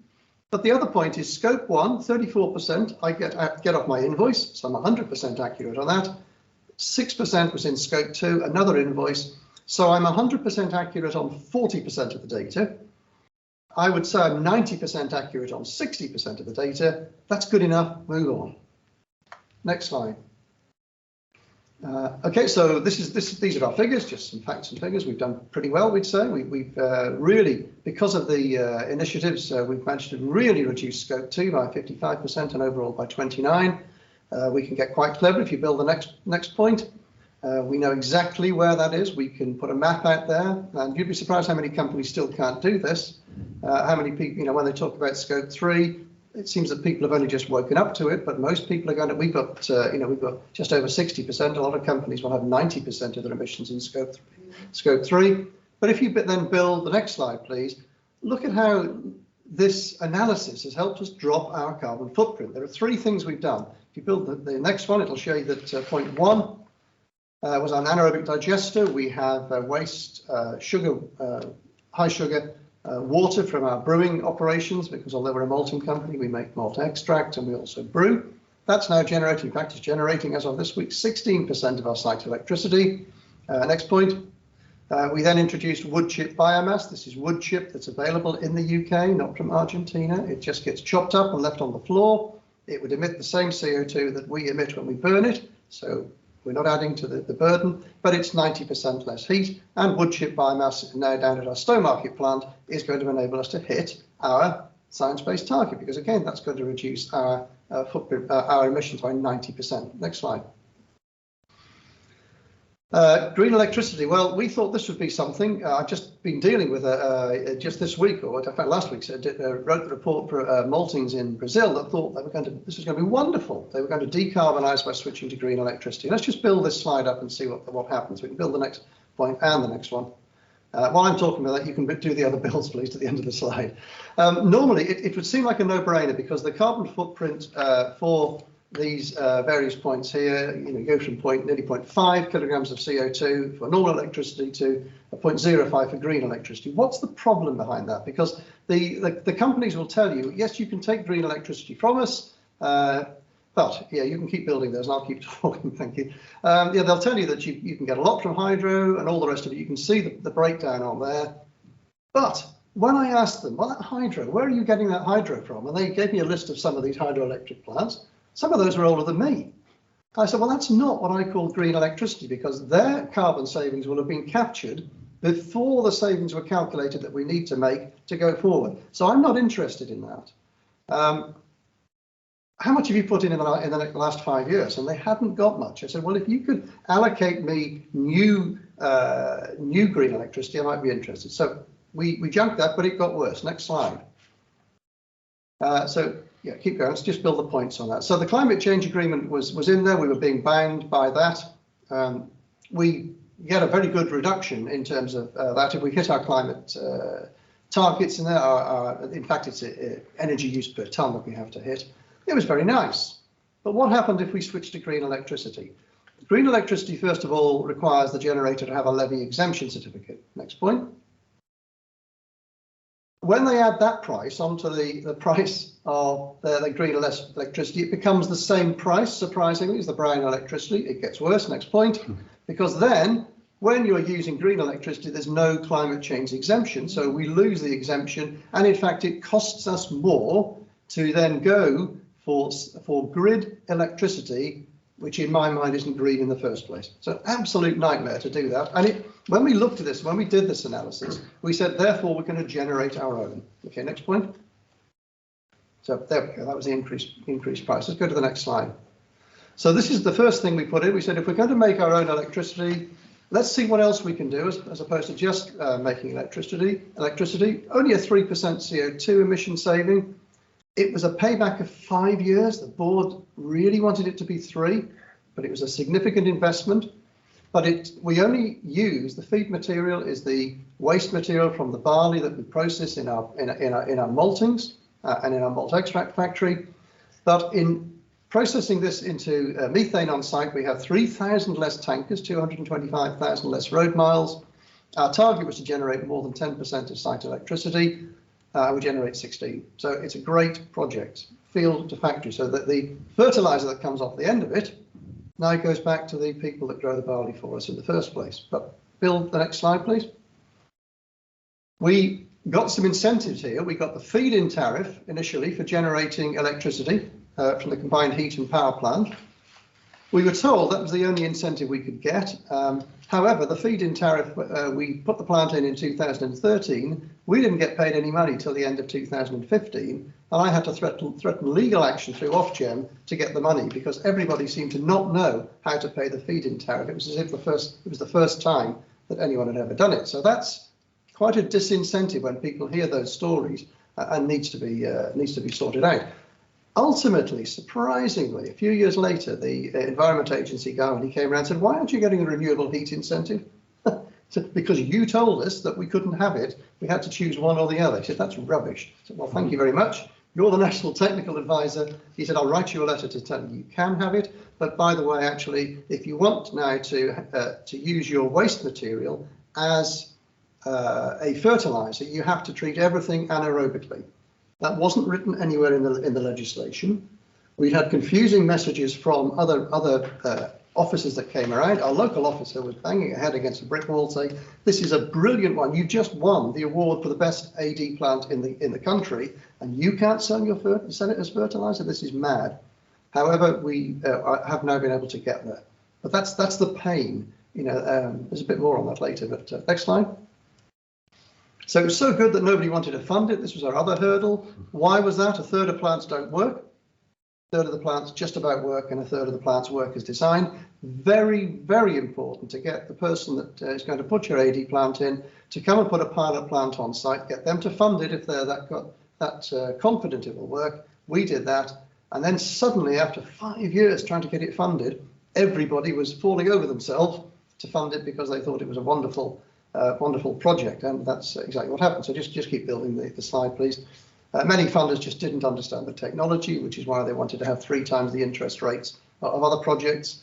So they wanted too much of the privilege. And the next one, thank you to all the supporters who finally saw the light and have been very pleased to tell us that, in fact, now this project has given them a pat on the back because they're able to shine when they present this at their investment conferences. It's something that has really worked. Next slide. So we then looked for other things. We put a biomass heating plant in at Bridlington. I'll go quickly through this because we lost a little bit of time with the, we had to move the presentation. You can read that as quickly as I can. Again, it was a £6 million investment. But in this case, we used an external supply company because we had many projects we wanted to do. We couldn't afford to fund all of them. So we looked for companies that could help us, where we could lease them the land. They would build the project on the land for us. We would get a reduced price electricity. We would dramatically drop our emissions by 90%, but it would still happen now, and we could get on with the other projects, which would make us money as well. So excellent. It's been up and it's been running now since 2019. And again, it's got a 20% reduction in our greenhouse gas emissions. Next slide. Done the same thing, not surprisingly. It's not a skeleton anymore. It's actually, as of a couple of weeks back, but because I was away on holiday, I couldn't get the latest picture, sorry. Where the plant is operational down at Stowmarket. This, again, a £7 million investment. But in this case, we were able to use the gas that we had saved effectively by generating our heat from biomass. We use that gas to then generate electricity on site. Now, I want to generate, not with gas in the future, but to use hydrogen perhaps, or something else to generate that. So I'm already looking past that. Although this is going to get us to a 60% greenhouse gas reduction. I've just calculated it last week, so a little more than 50 on there. 60% greenhouse gas reduction already. It's great, but there's more in there. So then that's where the new technology helps. We're going to blitz our science-based target, and then we'll have to look for new things. But what issues did we find with those fantastic biomass projects? Wood chip availability. Lord Deegan mentioned about the fact we haven't got enough trees. We haven't. So we had to look out 30 years because that's really, looking at the length of the project. If they don't plant any more trees, which I hope they do, but if they don't, the amount of wood chip availability goes up for about 15 years, then it would come down for the next 15 years. So in 30 years' time, we'd have about the same amount available, but they need to get moving on that. Many of the investors didn't really understand how wood chip worked in terms of heat generation. They were all linked with electricity. Next point. We had to source generally heat generating options because the local infrastructure cannot take the electricity that you generate. So that you saw that the cost on there was £7 million for the project. It was going to cost us, or the local authority couldn't afford to, £12 million just to sort out the network to take the electricity. So it was never going to happen. But that's a disincentive. And the next point, again, there were very unrealistic timescales for the renewable heat incentive. So they kept pushing it back a year, 3 years waiting to know that at the point that you could apply for the renewable heat incentive, what rate were you going to get back so you could do your financial calculations? They would not tell you. They said, we'll only tell you what your incentive is going to be once you finish the build. Can you imagine trying to get that past the funders? Not going to happen. Eventually they got the tariff guarantee in, but then they wanted you to get your paperwork ready in 2 weeks. That's not going to happen. You cannot get legal paper sorted in 2 weeks. We did it. I won't bore you with that now. We managed to do it, but my goodness, I used to have hair before we had this project in place. Next slide. Yep. So we did get the tariff guarantee on the renewable heat incentive. Well done, the legislators. Thank you for doing that. It really helped. We are currently faced with the uncertainty of moving between the European emissions scheme and the UK ETS, as I mentioned at the beginning. We are waiting now to see whether they will honour what they've said in their documents, that they would take the rules exactly from the EU ETS into the UK ETS. And the phrase I wrote down there was that it said in there, we recognise this will not allow businesses to make financial planning decisions. Thank you, UK government. That's actually what you wrote when I asked you if you could give me greater clarity. That doesn't help. Next point. Yes, and there we go. It's undermined further by changes post-Brexit, because we're now told that they want to split our business analysis up and not allow our business to be classed as free of or subject to carbon leakage, which means they want to take 70% of our emissions allocations off us. Well, again, thank you, government. I'm talking to you tomorrow. If you're listening to this today, I will be talking to you tomorrow, because that is absolutely crazy. If you do that to businesses that are serious, as we are, about sustainability, we will not be able to encourage others to follow the lead that we've set. So next point, and again, it's still unclear about where we go 5 years out. You need to get your skates on, legislators. That's too close. We're planning 10 years out. We need to know with certainty what the legislative framework is going to be now, not in 5 years' time. Okay, next slide. So that's my last one. This is what action I want. This is the sort of thing, despite all of that whinging, which is whinging only to say, look, it shouldn't be that we have to have this fight where a company is really willing and has shown that we can make significant changes in carbon emissions. Why should we have all that pain? Because it doesn't bode well for others who want to follow us. But what we say to others who want to follow is, look at your energy efficiency. You really can make a step change now.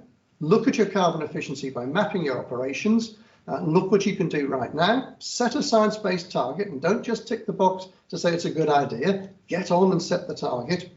Look for the specific and measurable change. And engage people by using the United Nations Sustainable Development Goals, and then drive that business, as we have done, to do three things to make a benefit for people, for profit, and for planet. Thank you.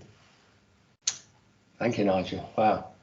I mean, as you pointed out before, the art of the possible, it's all achievable, but I dare say not every company's got someone as experienced or knowledgeable as you to cut through the mire of complexities, contradictions and paperwork to get to this point, and it's selling it to financial directors and boards, as well as all staff. I guess everybody has to buy into this, and maybe the answer here is it needs pivotal companies like yours with their supply chain to seed and take them along for the ride. It's bringing up, if we look at the Swaffham Priory example, it's getting people exposed and experience the actual process and realise, and then they buy into it rather than wanting to be a guinea pig at the front.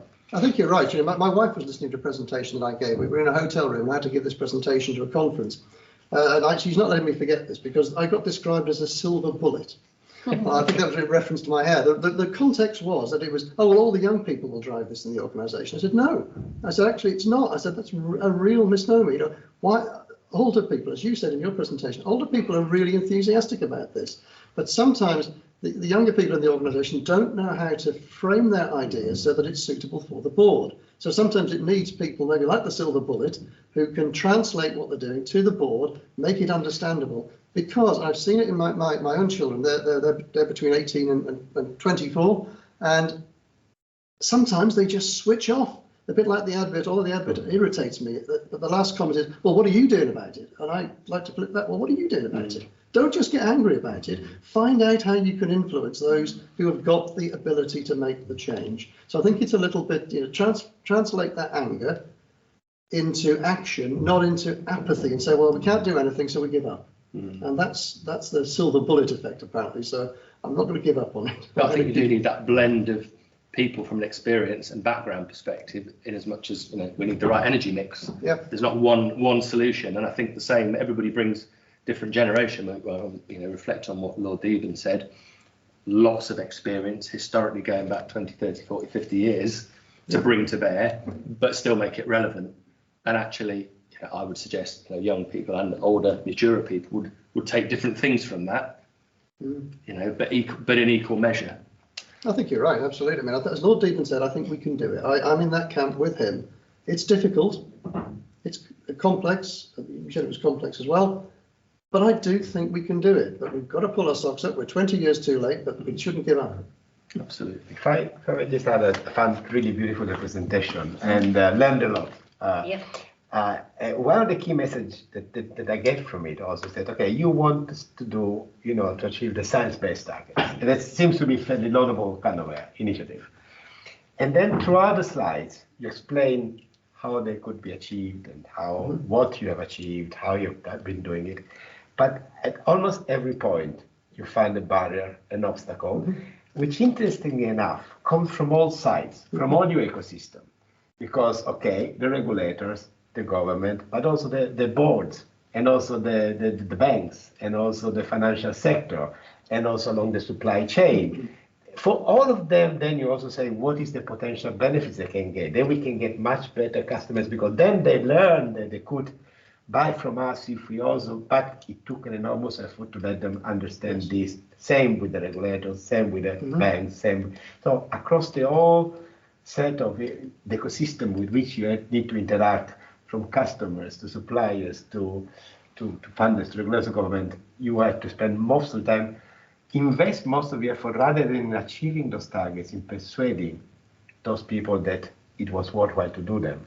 You're absolutely right. And I read a report from McKinsey just a couple of weeks back now, and it said that it thought that there was actually more money to be made in these agricultural sectors than the energy sector. That's a huge statement to make, but it wouldn't happen until these large companies got people who understood and could explain sustainability into their companies. And I think I noticed there's a call gone out for consultants to work with a LEP now locally to get a network of consultants that can go and work with companies. Of course, my ears pricked up and they go, I don't mind doing some of that. But I think that's the thing. You need to get people in there who can let them see the art of the possible.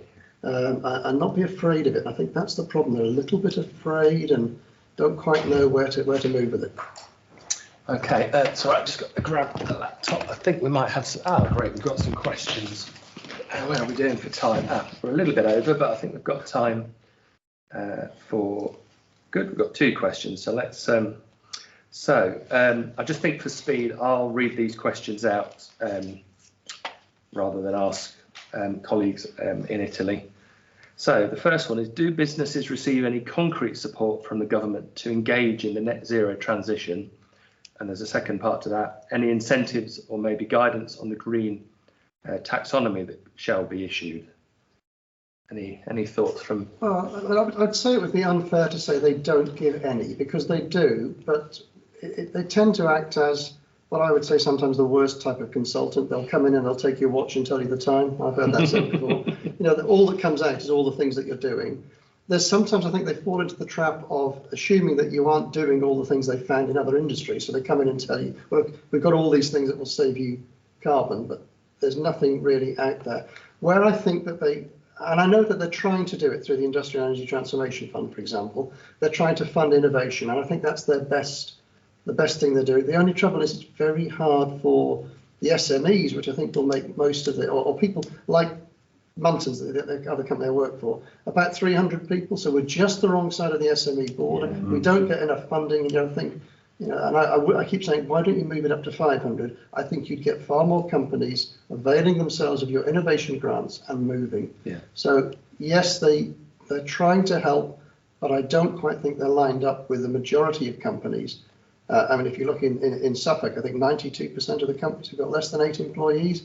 They've got to go nowhere near those schemes. They need the sort of incentive that you've been talking about. They're getting people together. Any other comments on that point about sort of business support from government to engage? Let me ask the second question. It is clear that there is quite a lot of disappointment in the government actions, as highlighted by Muntons, and also some unpreparedness to support companies that are already and committed to strongly invest in the. So that's a statement. Yeah, I think that's a reasonable statement. I think your tenacity and Muntons' tenacity to sort of wade through it, and yours from Swaffham Prior really with the RHI that fell off the cliff a little bit. Well, we both experience that, and actually those incentives, although they start off well, it takes the development cycle of a project means that you're coming in sometimes at the back end of the process, and that's when the finance starts changing in terms of dropping down, because they are looking to see how you can balance, the supply chain coming forward and what you've developed. But it really creates problems for projects, significant projects. But coming back to the sort of infrastructure for business, I was just going to ask Nigel, what does he think of a carbon price as an example on, per tonne of carbon?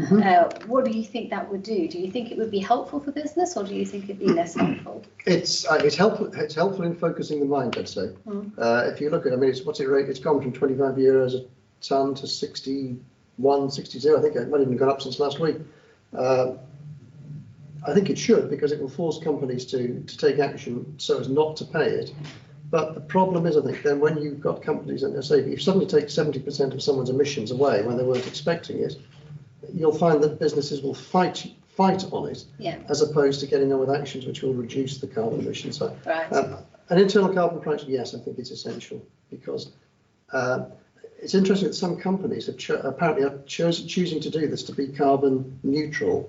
They will buy all their offsets now and say, therefore, this is the financial deficit on the company. We've now got to invest to offset that. And I think that's crazy. Why? But some are doing it. Some very big companies who are viewing it as a sort of social investment fund. Well, there's not many companies can do that, because they're looking at a very hard bottom line.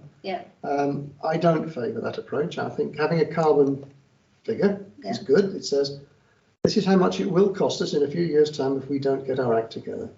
Yara, the fertiliser company I mentioned, they use that as their driver. They said, if we're going to have a 300,000 or 400,000 euro a year tax, unless we put something in which reduces our emissions, how much does that cost? That's going to cost us €1 million. So it's about 3 years worth of tax. So, but once we've spent the million, 3 years ahead, we're not going to be spending that.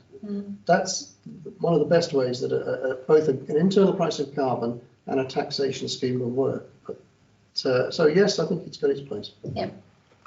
I think, given the time, I'd like to wrap up, but I'm going to wrap up with a comment here from Anthony Goff, that some of you may know, who's a very, very well practiced and active in the EU funding side of projects. And he said, a great first session. As someone who works primarily with smaller businesses, the tide is definitely turning. Interest is moving closer to energy self-sufficiency through the likes of solar PV is growing, and grant funding is helping to facilitate that, albeit at a small scale, but still lots to do. I think that's right, and I think a lot of these EU projects that I'm involved with, this is one of 4. They're all interconnected, and working with the SMEs in various supply chains, local authorities, government, and the third sector, so community interest companies, social enterprises. They've all got a part to play in the sort of wider circular economy. So I think we'll finish there for lunch. We'll reconvene at 11:45.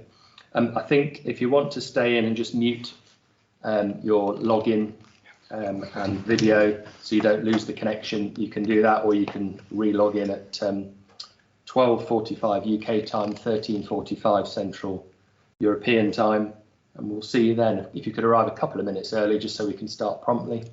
And thank you very much all for your time. Thank you. Right, welcome back everybody, and hope you've had a lunch. And for those project partners that received a little goodie bag from Trudy, hopefully there was something in there that you enjoyed. So this afternoon we've got 2 principal components to the afternoon. One is the energy data presentation from Andrew, and the second one is our peer review, principally with our partners. In preparation for that, particularly from our project delivery partners, if we can have a think about the case studies you've heard related to any of your particular countries' renewable energy and ecosystem service examples, and how we might compare and contrast those. We've got some guided questions that will help elicit a discussion, and also to reflect on what Andrew is about to go into detail now. So I'm going to hand over to Andrew now, and he through some really interesting analysis that has been developed further since the last session we had. Okay, Andrew. Thank you, Paul. Good afternoon, everyone. It's really nice to be able to speak to everyone today.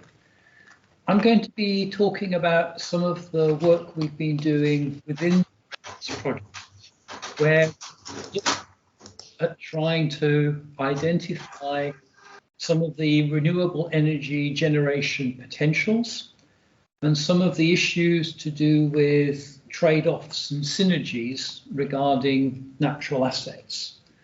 So if you can go on to the next slide, please. As Paul mentioned earlier this morning, this is very much at the heart of what IRENES is concerned with, the interaction between the increased use of renewable energy sources and other land uses and natural assets that provide benefits to humans. And as Lord Deben mentioned this morning, this is very much at the heart of the challenges that we face in terms of decarbonisation and net zero. And one of the key objectives of IRENES is to try and look at ways in which we can improve the integration of these aspects of land use for energy and land use for other purposes and benefits, and how we can improve their integration in different sorts of plans and policy instruments. And we've been working on this in different ways from the start of the project. We did some initial work regarding the state of the art in terms of renewable energy generation in Eastern England. We've done a SWOT analysis of policy instruments. And what we've been working on more recently is these sorts of trade-off and synergies between renewable energy potential and other natural assets.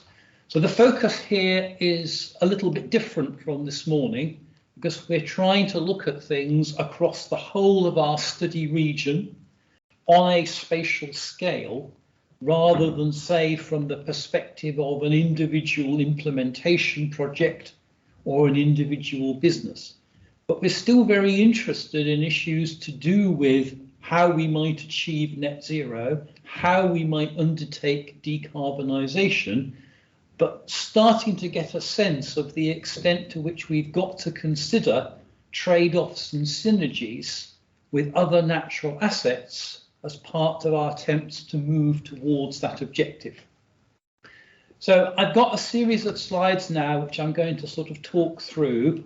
They're very much map-based, and they'll give you a sense of some of the sorts of patterns and trends that we've been able to identify.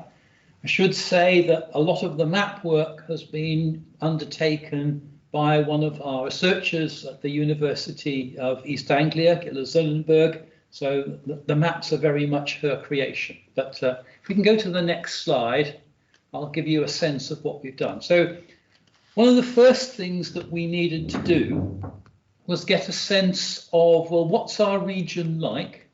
And what are the different sorts of renewable energy generation potentials? For this exercise, we focused very much on electricity generation, and we focused very much on the terrestrial environment. Obviously, you could also consider issues regarding heat, and certainly in Eastern England, the marine environment and the potential for offshore generation is also very important. But in this particular case, to try and explore the issues, we've particularly focused on the terrestrial side. So Eastern England, as many of you will know, is a relatively rural part of England. It particularly is more rural as you move away from London into parts of Norfolk, Suffolk and Cambridgeshire.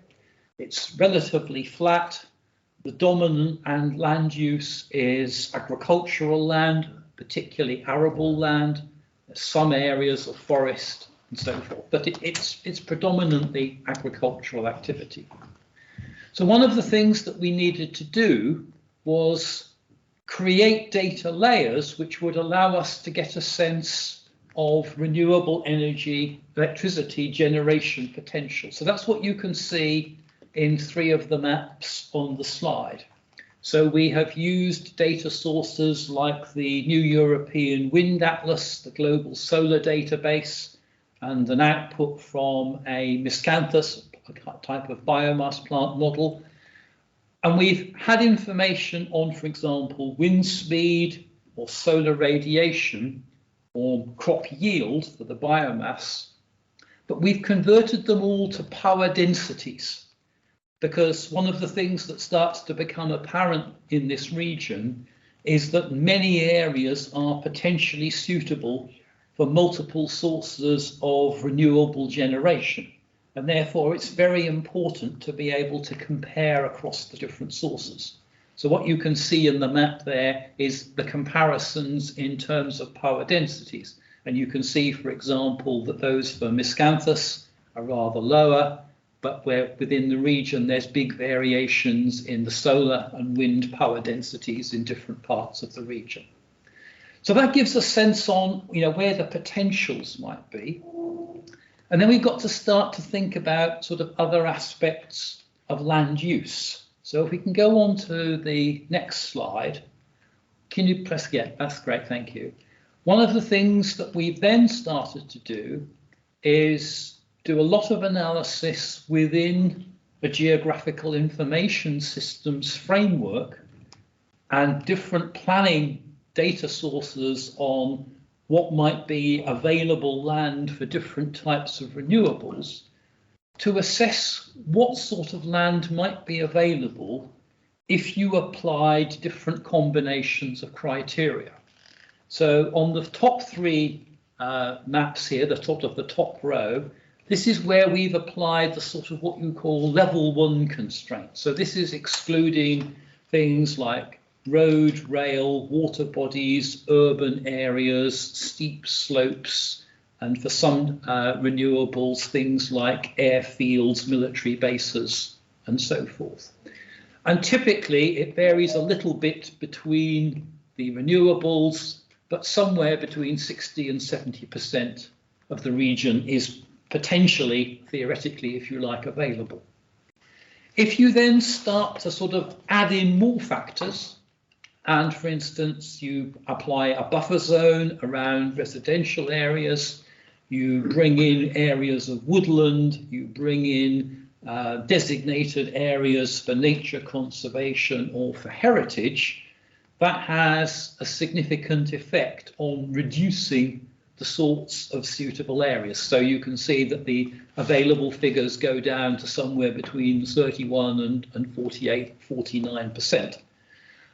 What's important to also keep in mind with these maps is that there's a lot of area that's potentially available for all 3 renewables. So you have to sort of look at the overlaps. So if you just take the kind of level 1 factors, you'd have about 61% of the region available.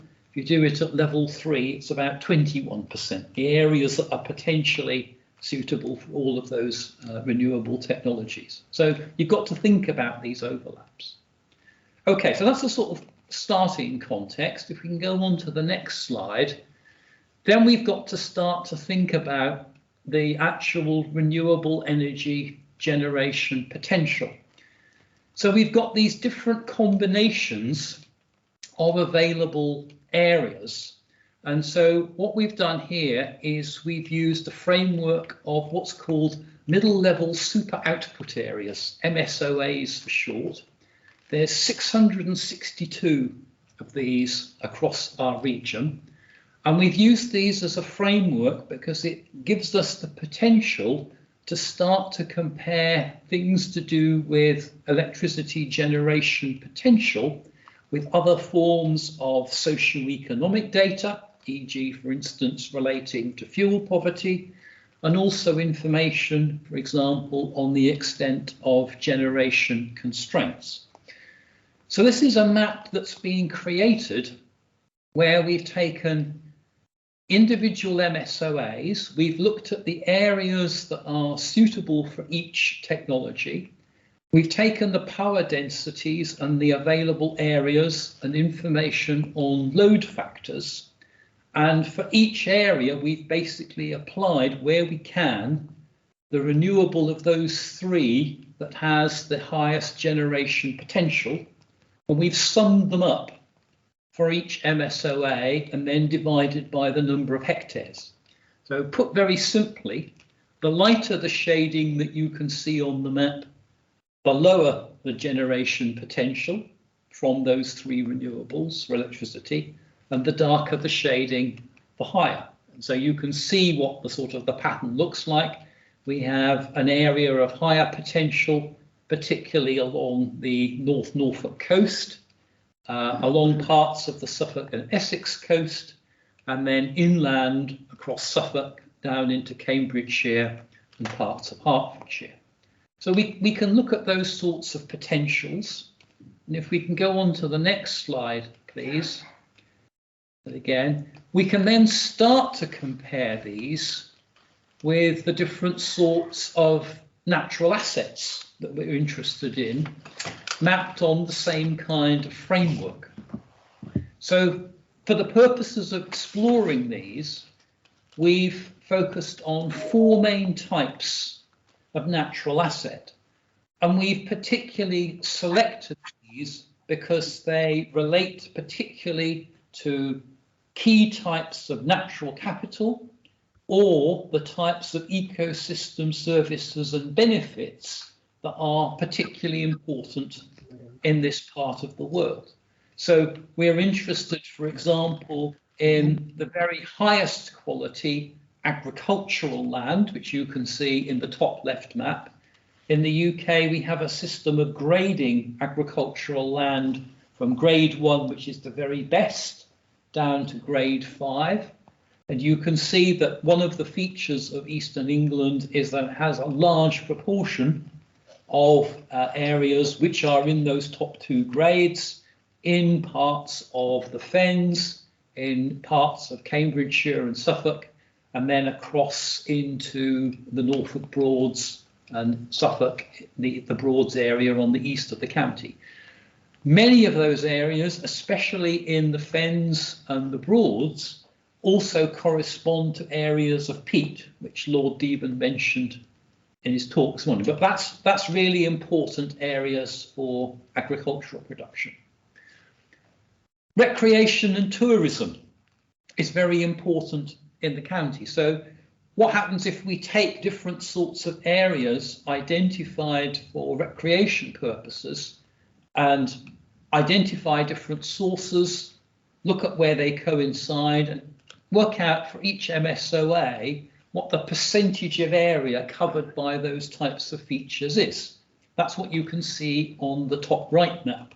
So again, you've got areas that are particularly high along the North Norfolk coast, the Breckland area in Norfolk and Suffolk, down the Suffolk coast, and then also areas in Essex and around into Hertfordshire. So there's a different sort of pattern. Equally, this area is very important in terms of certain key natural habitats and nature reserves. So that's what you can see on the bottom left map. The coastline of Norfolk, Suffolk, Essex and so forth is really important for many types of nature reserves. The Breckland area is very distinctive. There are other locations as well. And lastly, we've separated out woodland, because if you're looking at the kind of asset that generates so many different types of ecosystem services and associated benefits, then woodland is very important as well. So where are the areas of woodland in the region? Obviously, there can be areas which are actually featuring in several of those maps. So an area of woodland might also be in a nature reserve, and actually it could be a recreational area as well. But it gives you a sense of the geography of the region and where the key sorts of natural assets are. And now we can start to begin to think, well, how do these sorts of things relate to the renewable energy generation potential? So if we go to the next slide,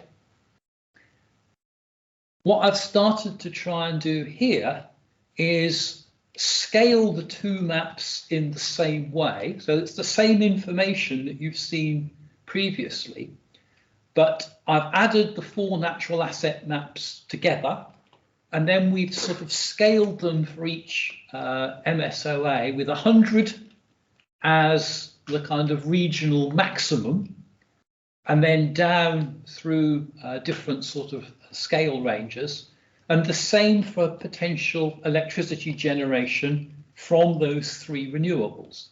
And what you can start to see here is where are there areas, for instance, that are at the highest values or highest potentials on one map, and to what extent do they also coincide with high values on the other. So you can start to get a sense of where you might want to think about saying, actually, there's more potential to increase the use of renewables in these areas because some of these other assets are less present in those areas.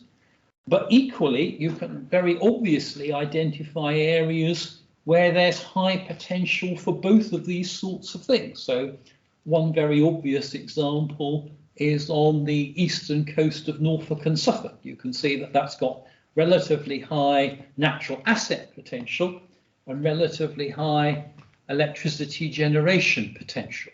So you can begin to get a sense of where these sorts of areas might need to be thought about in terms of trade-offs, in terms of potential developments, and where there might begin to be synergies to develop these sorts of things in different ways.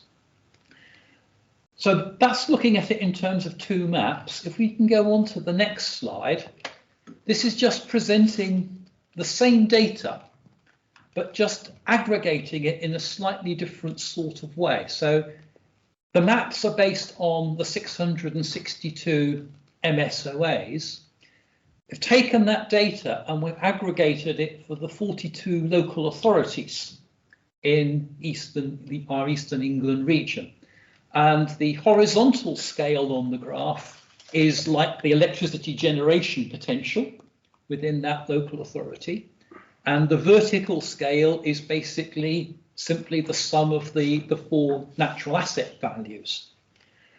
What you can start to see, for example, is that there's a positive trend between the 2, but there's also a great deal of variation.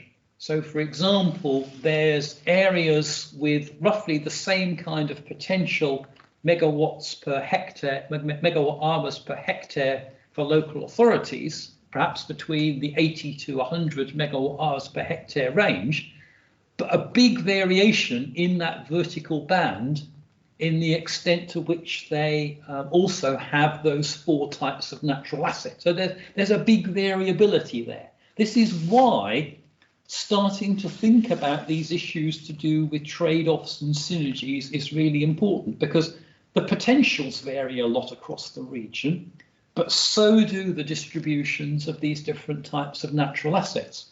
And if we're going to try and develop strategies for achieving net zero, decarbonisation, and then thinking about how we make the most benefit of our other natural assets as well, it's these sorts of issues that we've got to think about. So that's one comparison. If we can go on, another way that we can think about it is, well, that was potential generation. What's happening in terms of generation at the moment?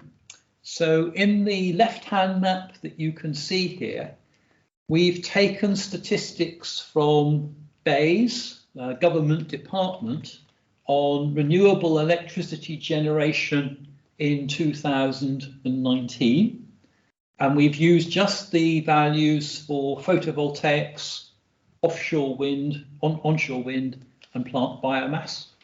And we've added them up for the area that we're concerned with, and we've mapped them out at the kind of local authority level. It's quite interesting to look at that pattern, because it's I think I was quite surprised when we made the map just how clumped some of the different categories are. You can see where the relatively low patterns of generation are at the moment, it's surprising just how contiguous many of those areas are and where some of the higher ones are as well. What you can see on the graph to the right-hand side is what happens when you start to compare that current generation, which is on the vertical axis, with the potential for the same areas based on the calculations that we've been doing. And I think I'd pick out two things from that. Firstly, in most local authorities, the current generation is a very small proportion of the potential. Across the whole region, it works out at about 4.5%. It's a bit higher in a few of the urban local authorities. But ultimately, there's really not too much association between those two areas. If you look at the band of values on the bottom of the screen, the dots there, what that's basically telling you is there are areas with very similar generation from these renewables at present with very, very different values of potential. So there isn't a simple association at the moment between the generation that's taking place and what the potential is, and there's potentially a very large scope to increase that generation. So moving on, what can we start to do to then sort of look at these trade-offs? So we have a very multicolored map here to finish with. What we've tried to do here is look at where these trade-offs and synergies might exist. So we've gone back to the 662 MSOAs, and we've taken the kind of renewables potential and we've classified them into three groups. And then we've done the same with the sort of natural assets. And we've ultimately devised 9 classes, and you can see a little legend of these on the bottom of the screen. Where you've got the kind of category 9, the sort of orange colour, that's basically areas that are in the top third of both of those indicators. In other words, if you're trying to develop the renewable energy electricity potential in those areas, you've very definitely got potential trade-offs with other natural assets, and you're going to have to think about those if you want to increase the use of them for renewable energy potential. In some ways, one of the most interesting categories is category 7, the kind of dark bluish areas almost into purple. And those are areas where the generation potential is high, but they're actually relatively low on those 4 natural assets. That doesn't mean that there aren't important land uses in those areas. But if you're looking for locations where you might be able to increase the use of some of these types of renewables, those are some of the areas where perhaps you've got fewer issues of trade-off, and perhaps on a regional scale, those are ones where potential is worth a bit more investigation. Clearly, you also have to think about other things to do with, for example, ability to connect with the transmission and distribution network. But this is at least starting to give you a way of thinking about where those different trade-offs and synergies are. Again, the thing I'm really quite struck about with that map is just how clumped those categories are. It's not all scattered around. There's very obvious regional sorts of differences. So from a regional perspective, this again starts to give you different sorts of senses of things that you can look at. So this is sort of where we've got to with our work on these trade-offs and synergies at the moment. I just wanted to give you a flavour of that. What we would sort of like to move on to now is the kind of issues to do with sort of wider discussion. So if you can go on to the next slide, please. What we would like to do now is start to sort of think about some of the wider issues associated with what you've heard about today. We'd obviously like questions and comments on what you've seen. We'd particularly like the perspectives of our European partners. But if you can go on to the next slide, please, we'd really also welcome your views on these types of questions. You know, you've heard several examples of case studies and analyses at the moment. Well, how common are they? What sorts of other things are happening? Are there other examples of good practice that we should be looking at? Do you think this kind of thing is going to become more important in the future? And why? And I think there's the obvious issues to do with decarbonisation and net zero and so forth. But we'd really like your views on the third question. What sorts of policy mechanisms and initiatives are going to be needed to further support these types of endeavours? You heard a little bit this morning about some of the challenges that Swaffham Prior and some of the challenges that Muntons have faced. IRENES is tasked with trying to develop, initiatives and an action plan to address some of these sorts of issues. Well, what else do we need to try and do? And in particular, what sorts of analyses or initiatives could we try to take in particularly the next 9 months or so of the project to try and move this kind of area of activity and initiative forward? So I'll stop at that point. I hope we might have some questions to try and answer or some comments. Not yet. Not yet. If there is any need of an icebreaker, yeah. There are no questions. There aren't any questions. Do you want to say something, Emanuele? Okay, wonderful. First of all, thank you to Andrew for the lovely presentation. And I think those maps are really one of the best ways to move forward and to get a better understanding about the trade-offs and synergies, and they're enormously informative.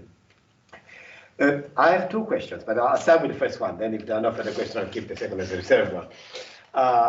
You mentioned this feature of clamping. Yeah. So we saw some areas where, where we saw most of all that.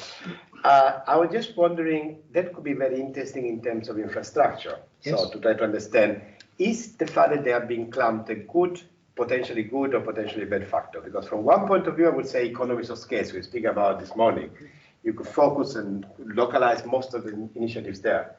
From the other point of view, you know that those areas might have almost a redundant amount of both ability to receive interventions because of the low natural capital while high potential, and that could make it more difficult to reach other areas which have, on the contrary, both capacity generation. So how do you see this part of being clamped as a kind of or is it not a trade-off? Could it be a positive or a negative aspect for intervention?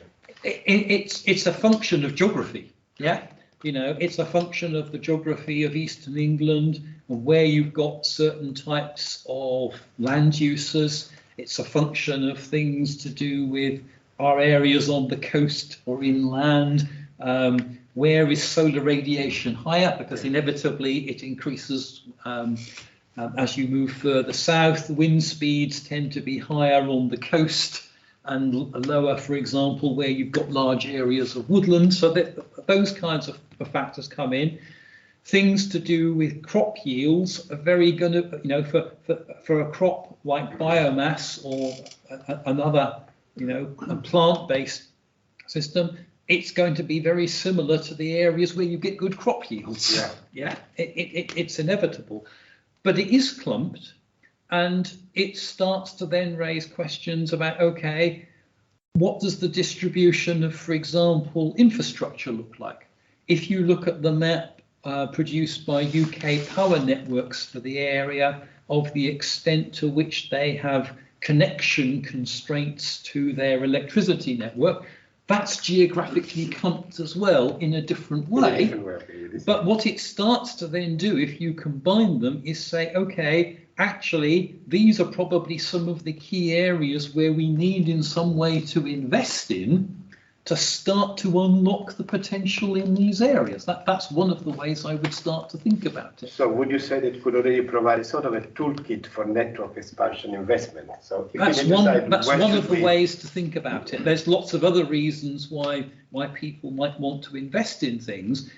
But what we're trying to do here is at least give you a sense of how you could think about the generation potential, population distributions, infrastructure issues, and different types of natural assets as well. So we're trying to sort of broaden out the perspective a little bit. One of the issues that we do face in this country, and I think it's started to change, is that we can't, the network distributor operators cannot invest ahead of need, and that's a big issue. And we understand it because of the contribution from the UK energy taxpayer, if you like, that goes into, I think it's around £80 per household in the east of England is the statutory amount that has to go into infrastructure. So that's obviously a finite amount of money, and they have to pick and choose where that, and therefore, you know, you end up with an issue of some people getting in when there is capacity and others bearing the cost for everybody else that goes after them. We haven't had any questions, but I'm gonna throw it out there actually, and I did tip everybody off in the chat. I'd like to hear from some of our project partners in the other regions as to, not necessarily, but the two case studies that we've had. Is there anything similar in your regions, in your countries, that you could give us some insight potentially in terms of this review, this peer review, in terms of have they had similar examples of the challenges and any other opportunities? I don't know if any, excuse me, I don't know if any of the other colleagues in Italy or Germany, Estonia or Romania would like to be bold and put their hand up and begin a discussion. We can switch the feed so that it goes to 2 or 3 groups to begin a discussion, if that's at all possible. Can I talk about it whilst people are just thinking about it? And one of the things I was looking at government funding, the Industrial Energy Transformation Fund seems to have identified hubs where it wishes to invest, and none of those, as far as I'm aware, are for the sort of things we want to do in East Anglia. I think the work that you've done here is compelling to say that we should have some hubs, because I would love to see someone listening from the IETF, because there's one or two things. They either want too big a project, and by which I don't mean infrastructure development, that's way outside of it, or and a lot of the companies probably are working too small. So if there's a way of getting that information, I think, into there, so that we get at least some of that investment targeted towards an area which clearly has the potential, I think that would be really useful output of this. Yeah, I mean, I'm very interested in trying to work with organisations like the local enterprise partnerships and so forth to push for these sorts of things. I do feel, you know, I'm a geographer by background. I work a lot with maps and map information, but I do think that trying to present the information in that way it throws up all sorts of ideas and makes you think about things. I think one of the big failings, I think, as well, and I don't mean this is a failing of the LEP, it's a failing of manufacturers to integrate and to engage with LEP. They seem to do it particularly well up in Yorkshire, we found, that we've got lots of the LEP is engaged with us in terms of projects and helping with investment up in Yorkshire. But in East Anglia, when you go to the LEP events, there are very, very few manufacturers who are trying to use that as a way to leverage influence. So sometimes there's probably been ourselves and admins, and that's it. And there are lots more people that should be there. And I think that, again, they're missing a trick, probably. Yeah, I would agree. We have a hand up from Anthony Goff. I don't know if we can spotlight Anthony so he can potentially ask the question himself if he's on the line. If Chris is in the head. Am I okay to go ahead? Yes, please, Anthony. Yeah. Yeah, thanks to the speakers. Been following that last presentation with great interest. I'm a geographer by academic training as well, so very much into my maps as well. I just really quickly and anecdotally just wanted to share details of a project that is actually running in the east of Anglia. So it covers New Anglia, Hertfordshire, and the Peterborough and Cambridgeshire LEP areas, called Eastern New Energy, and admittedly very much working at a more micro scale than the one that you've shown on the slides there. But we've done some initial work with the Maylands Industrial Park in Hemel Hempstead in Hertfordshire, where we've been mapping half-hourly energy data and then overlaying that with the potential for solar PV generation. So sort of a very simple exercise where we've been able to go, or the intention is to go to the businesses on that industrial park and highlight the higher areas of energy demand and map that against the solar PV generation. And similarly, we've done some mapping of using thermal imaging to highlight where there's a large heat loss, which quickly helps you to identify the buildings that are perhaps not as well insulated as they could be. So yeah, I just wanted to quickly interject and just sort of mention that. Appreciate it. As I say, it's at a smaller scale, but also to reassure the panel that things are happening in the east of England. There's a lot more obviously for us to do, but yeah, it's that's happening, and that is supported by all three labs. Thank you, Anthony. We have a question from the Veneto team in Italy, the lead partners for this project. I don't know if we're able to switch to their feed if they're still online, and perhaps one of them could ask the question or pose the statement. Is that possible? I'll give it in a minute. Here we go. Now, I think they're deciding who would like to ask. Hello. Hi. Hello. We thought it was better to write because of the masks. No, we can hear you quite clearly. Let's have some interaction. No, okay, then, well, I can try to rephrase the question verbally. But first of all, good afternoon to all of you, by the way. So well, first of all, thanks, Andrew, for the presentation. Very interesting. We are trying to apply a similar approach in the Veneto region, and we are facing maybe two challenges. And one is about the effect that this kind of maps may have on decision makers. What do we mean? That we try to obtain first maps highlighting where trade-offs may be more serious. And the risk that we see is that we end up having areas where it looks like that renewables are forbidden, which is not the aim of this work. For example, if we see that in an area there is a high trade-off between solar panels or solar parks and the landscape, and the maps are highlighting this trade-off, we fear that decision makers may understand not to do solar parks, while the message is to do them in a different way, in a way that impacts less on the landscape. So one of the is more a question than a comment is, how shall we approach the effect of these maps in order to make sure that we don't transfer the wrong message? This is one thing. Is that Linda? Yeah, it's me. Thank you, Linda. Thank you, Linda. I mean, I think that's a very fair point. It's one of the challenges of doing this type of work, how you label things, how you present things can be very, very important. I think it's also important to sort of try and think about scales. I mean, what we've tried to do here is give a sort of very regional overview.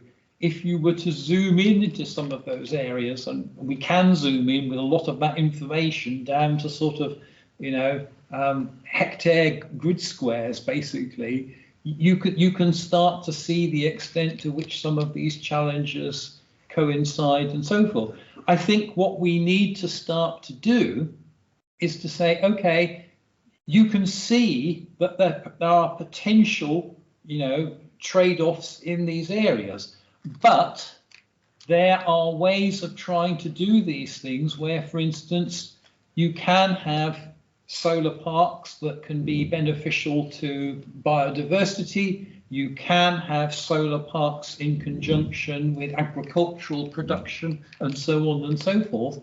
And we need to identify what those kinds of exemplar projects might be and promote how you can start to address those sorts of trade-offs. That's how I would start to try and address it, I think. Yeah, and I think I would agree that one of the important elements here is that we socialise this information, but not in isolation.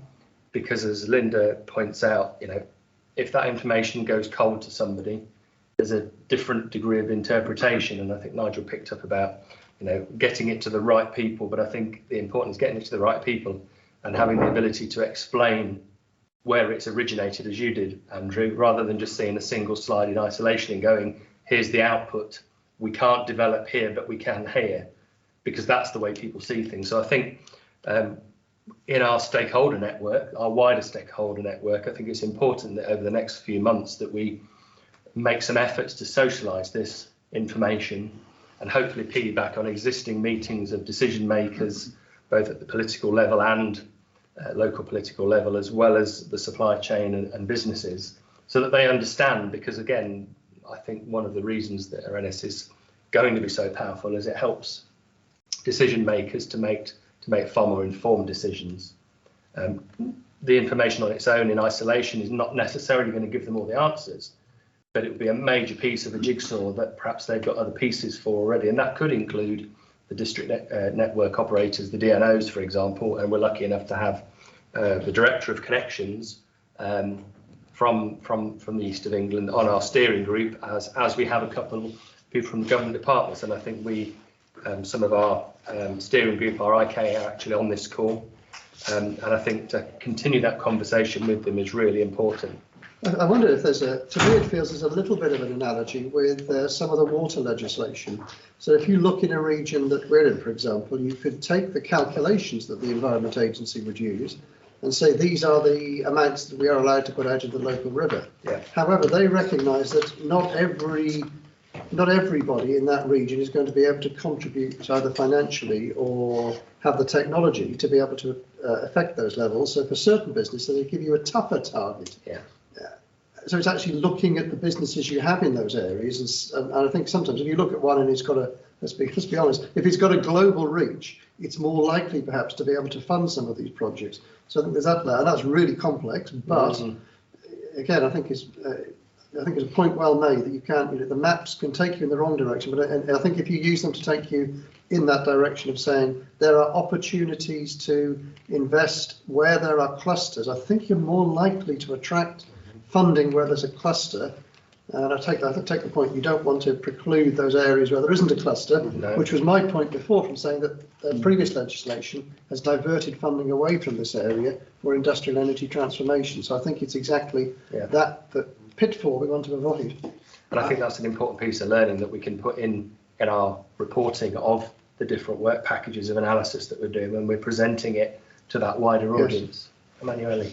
Yeah, I think to go back to both intervention and Linda's question, I think that's a very, very important point raised. And it's nice that you say it has happened in Italy with policies, risky moving into a direction. So interpreting maps and then based on that level of aggregation and political decision. I think what we should stress, what Paul was saying, is local knowledge, local involvement is absolutely essential. So the map should be sort of the toolkit, as we were saying. And it highlights where to focus our attention. So if there is an area which emerges a kind of a high trade-off area, then we say on that area we should not make a policy and ban investment. On that area we should consult with the people, the operators, the communities, the users, the producers, to get a better understanding about the trade-off. And then the maps can also help us at that stage, because let's not forget that we started from a very detailed maps. Then we ended up with a trade-off. But the trade-off could be very high because we were merging the potential from all the possible sources, but it might be that maybe in the woodland area, solar panels are not possible, but maybe wind are possible, depend on. And so we could see, on that area of high trade-off, we should be really careful to try to understand what type of renewable is viable, and maybe lowering the trade-off, because the trade-off comes from an averaging all the sources. So that point is that let's look at the trade-off, maybe focusing on one component only, which is feasible then. So there are instruments, but it's absolutely essential, your point, Linda. It's very easy for politicians could be to come and to say, oh, look, that's a dark green, let's not invest there. So we don't want to have this, let's a dark green, let's study, let's better understand, let's consult, and let's see what could be the best way to minimize the trade-off. It's a tool to begin a discussion. an informed discussion. I think that's the important point. Well, and I think that, if you look at, I referenced that net zero report, and if you look at the net zero report, it was sort of patting itself on the back about saying how much wind generation we had in the UK, and the little paragraph that said, by the way, we can't use any of it because we can't move it around. Was all so, and that's the trouble. People will pick up on that. So this is nonsense. Whereas the sort of maps that we've got just presented now, just this last presentation says that you've got the ability to generate and use locally. That's a much stronger argument, because then you will actually achieve what the net zero report is saying, and you don't have to go for this huge sum of money to invest in the local net infrastructure, which they're saying going to take 30 years. We haven't got 30 years to do that. I've got Christina from the Hanover region. Christina, would you like to make a comment? Yeah, I just wanted to mention, as you might know, we are going the same way as Andrew presented with these classifications, and we are solving the problem which Linda has mentioned by differentiating the classification according to the legitimization or the legally binding character of what is going on in the area. So we would exclude, and we call this the shipping lane, in which then the activities can move on locally or regionally. We have clear boundaries, and these boundaries are, to our experience, also important in local participation, because otherwise, if you don't show people here are protected areas, this is not a way, there's no way to allocate renewables there. This will not work. Then they are frustrated when they find out, oh, this is a European protected area, too late, and they have spent energy and work on areas where there is no chance. So that is what we are doing, and we have a kind of no regret area where you can put the renewables without big fuss, and then we have those areas to which Linda is referring, where you can adapt the renewables, for instance, the PV modules, in terms of allocation, but also color or shape or whatever, to the situation. And I think we are now starting the participation phase, and we will try out how this will work in combination with a kind of responsibility for the national climate goal, which is downscaled to the local level. Thank you, Christina. Thank you. I'm going to pick on some of our other project partners just to see if they've got any comments. Estonia, we've got Elise, and I think we've got, who else have we got from Estonia? Our Estonian partners like to chip in. Right, is that a no?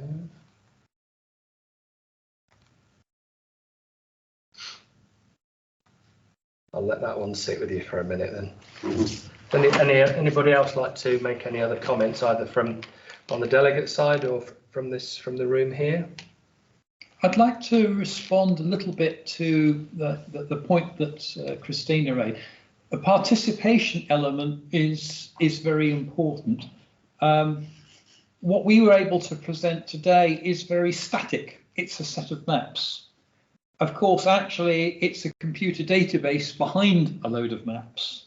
I know that in Hanover, you are starting to develop the idea of an energy game, where you're going to be and are working with different stakeholders to allow people to explore these different sorts of issues to do with, this is a kind of no regret area. This is an area where you have got to be sensitive about these sorts of trade-offs and so forth. We've been wondering about whether that would be a useful sort of thing to try and develop in a UK context, because it would give people the opportunity to sort of play with these different data sets for their local area or their local authority and see what the results start to look like. I don't know if any of the Lower Saxony team you're able to comment a little bit more on your experience with these sorts of tools so far? I think Sylvia yesterday conveyed the information that we will also that we will be able to translate the game into English. It's already developed right now, and yesterday we had the first test, and with stakeholders, and yeah, we are kind of further developing it now. But of course, you are invited to try the game. But yeah, maybe people from the Sylvia there or Julia. Now, nevertheless, it looks nice, and people have fun working with this interactive surface. So I guess that would be something that we could contribute to the IRENES team. I would really be interested in that, because we're just starting something called local area energy planning. And local area energy planning currently in the UK focuses very heavily into urban areas. But for Cambridgeshire, and actually the area that we're sitting in here, it's how do you do that in the rural areas too?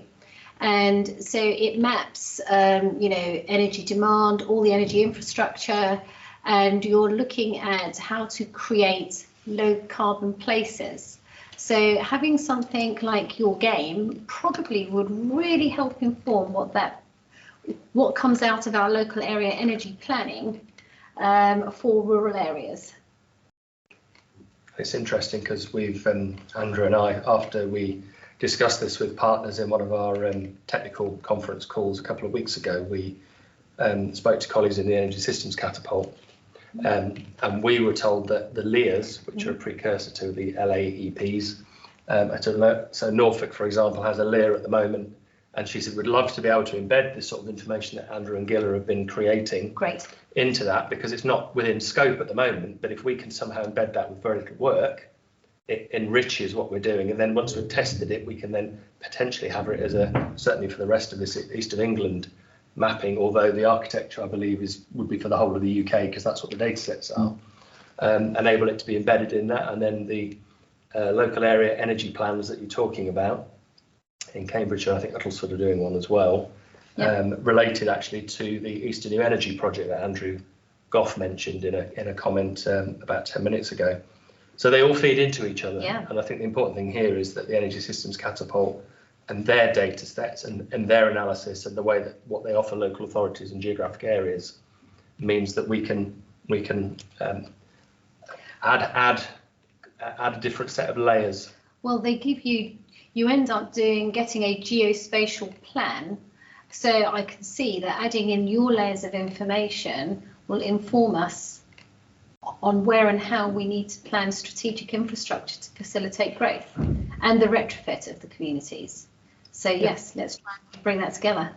Exactly. That's because we are also cooperating with the engineers at Hanover universities who are running the net models and the grid models, and exactly that is what you can do when you have a plan where to allocate the renewable energy, and which is supported by local participation. Then of course you can start to plan the grid. And I just wanted to mention one thing which I think is not proven yet, but which is our hypothesis.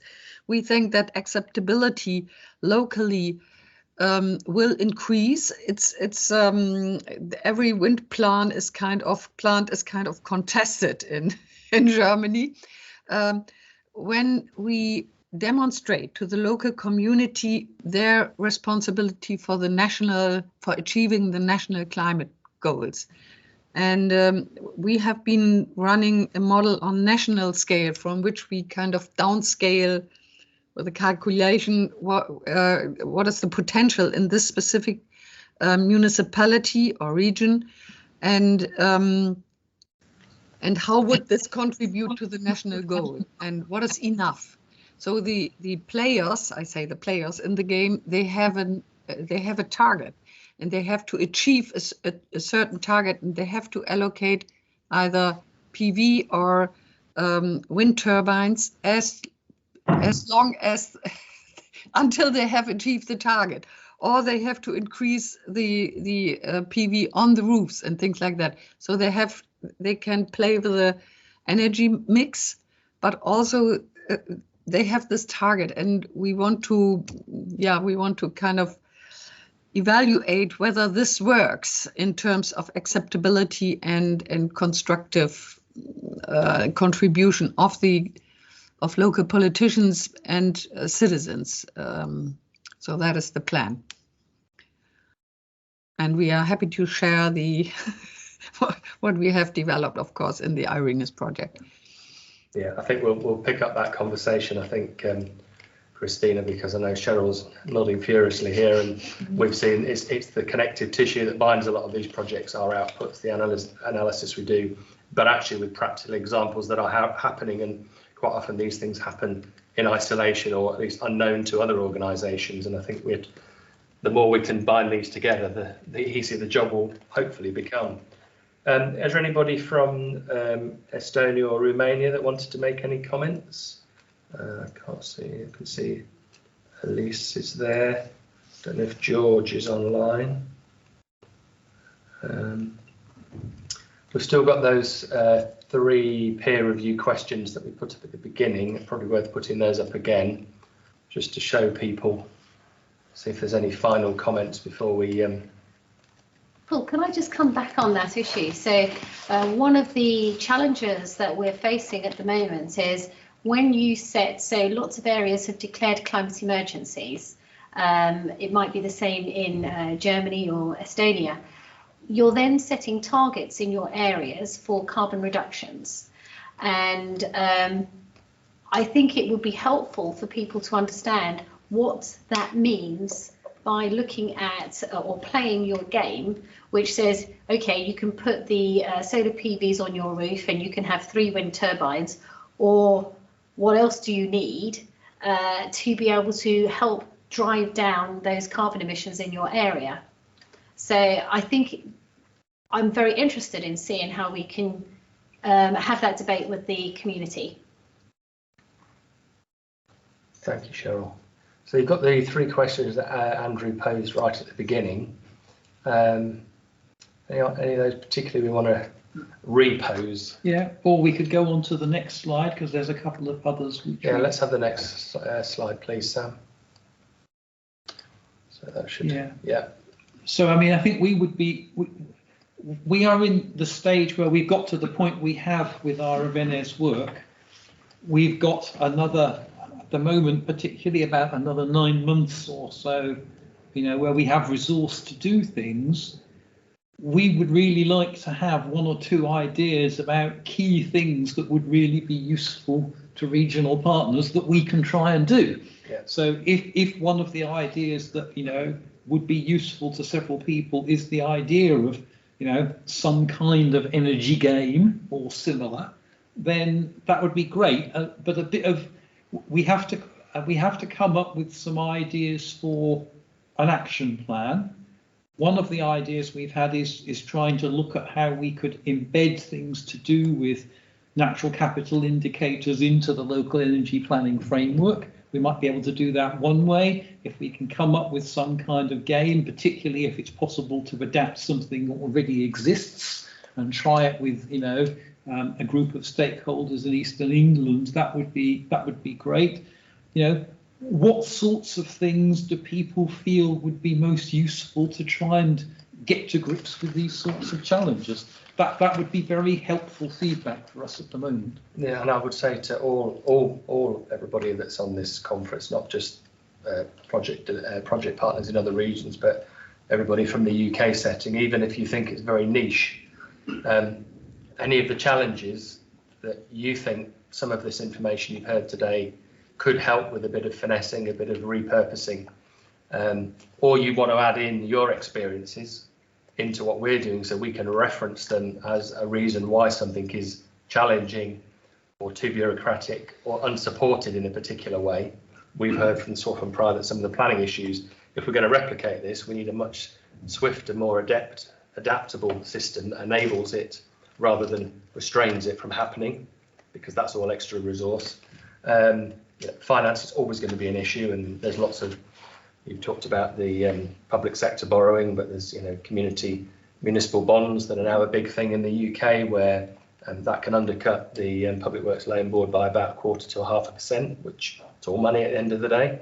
Yeah. And a lot of local authorities are going that route. But equally, from a grassroots perspective, the Swaffham Prior village itself, probably other villages like that maybe need support. And again, cross-referencing other projects, the East New Energy project as well has a work plan there that helps parishes and groups of parish councils to look at their challenges, which is probably similar to the experiences that you had. But yeah, I'd be keen to hear, and if people can't sort of give us an example today, and please do email Andrew, myself, or anybody that you've got in front, or just reach out to us and give us some challenges, if you like, with what we're doing to try and make it fit for a range of different opportunities, because we think we know where it's going to add value, and I think a lot of people here today have acknowledged that. Cheryl.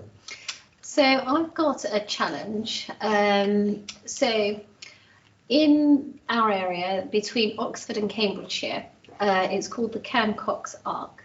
There's aspirations to make this a green corridor, but put in a million homes. Now, all of the narrative and the discussion is around making it net zero and sustainable. Now, until they actually build that picture through looking at the natural assets that are in place and conserving those natural assets, and then identifying what low carbon looks like in terms of energy infrastructure, in my view, the planning system doesn't start until after you've done that. So how do we get that whole, the starting of planning for big areas like this, which are going to have massive impacts, using your toolkits or using your stuff? And so I'm thinking that perhaps we need to introduce you to the board and share what you've got here.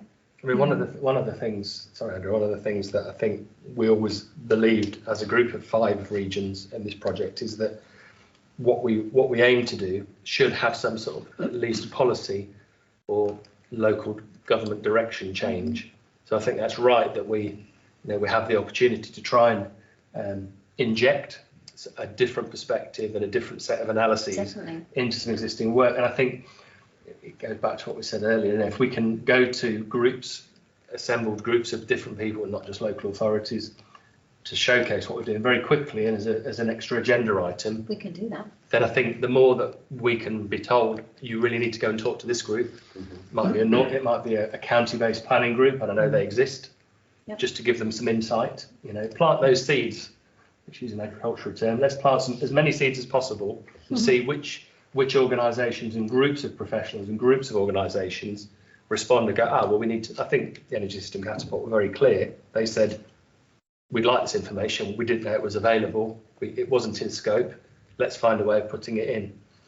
Okay, we have all the data that we used for the maps and graphs and so forth we've shown you this afternoon. That's national data. So it's a job to do it, but it's perfectly possible to do it for other areas. Yeah, perfectly possible. Paul, one of the, I just picked up on what Lord Deegan said this morning, because I was quite interested in that, wondering how we could integrate this. The perception is that the fact that the UK has now made this a legal requirement to have the carbon balance budget be carbon neutral or net zero, has always been perceived as being that the government will legislate and make the rest of us get there.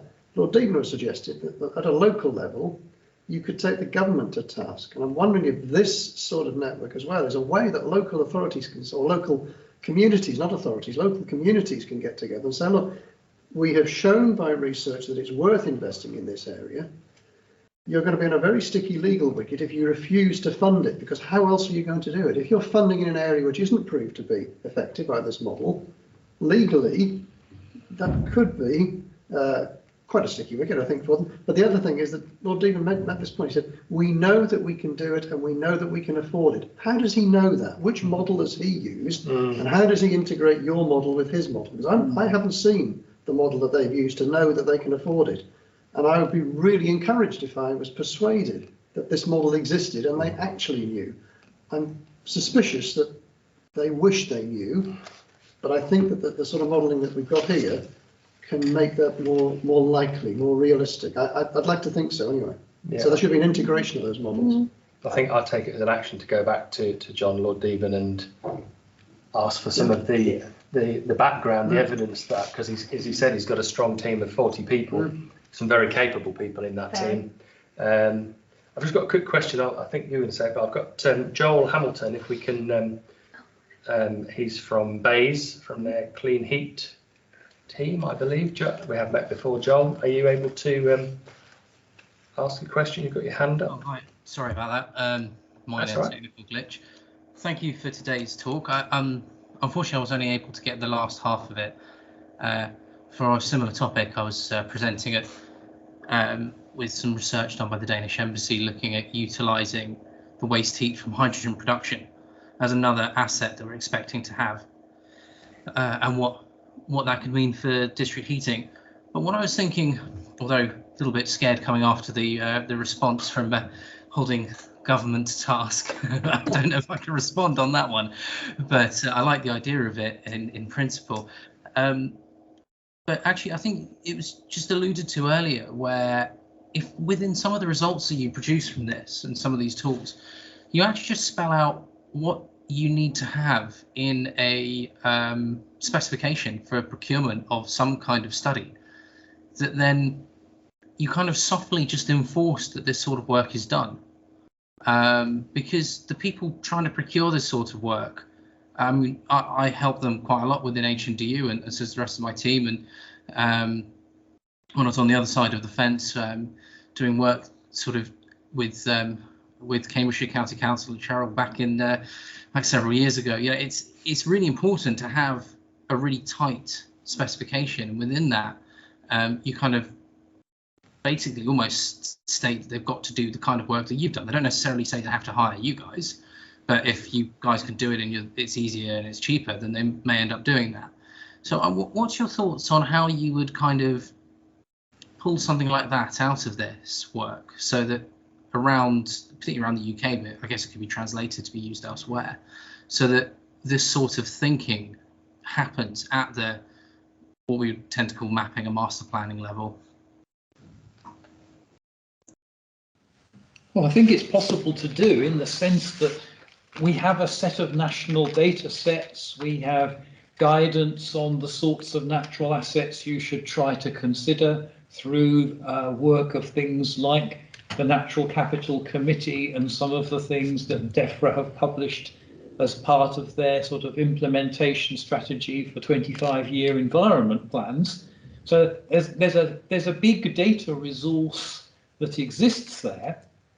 One of the things that I think we're trying to do with this project, and actually others that I'm involved in, is bring these energy and environment areas closer together. One of the problems at the moment is that they sit in separate government ministries, and this interface area is there, and it's going to become it is becoming more important, but some of the mechanisms for achieving that integration are not particularly well developed. And I think we firstly need to demonstrate, well, why is this important?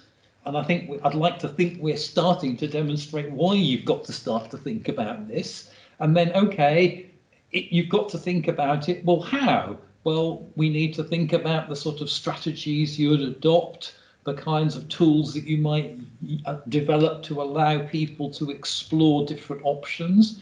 Then you can start to say, well, actually, as part of, routine processes, you should be doing this, this, and this. Andrew, can I just add on to that, though? You just mentioned two government departments. Yeah. So Bays for energy, and obviously natural capital coming from DEFRA, but actually where the local plans are, and communities, local government. And the evidence basis, which is effectively what Joel's talking about, the evidence base to provide the platform for growth, sitting and judged in a different department, with development economics, which actually, and development viability, which this needs to inform, there is no connection between those three. Yeah. So how do we draw that extra arm of connection into MHCMG? First of all, by setting up a game. Like Yes. Let's do a game together with the department, the stakeholders. Yes. Well, I think within IRENES, and it was towards the latter end of the project, we are going to have some sort of work. Supposedly, pre-COVID, the plan was to have some shadowing and some job swapping. So I think there's an opportunity there to see whether that could figure as part of it. So people within different departments can maybe learn from what this project, and likewise we can go in and maybe help them. I don't know how that might work with the COVID times we've got at the moment, but I think that was always the plan, that we would have direct knowledge exchange by people from local authorities and government swapping. But where Joel's coming from is he's basically saying lots of people are going to go and procure consultants to do what you've done, Andrew, and they may not get as good a result as you because the consultants haven't necessarily done it. So what is the standard specification that gets done, or should we on a national level just get that done full stop and updated to inform planning positions?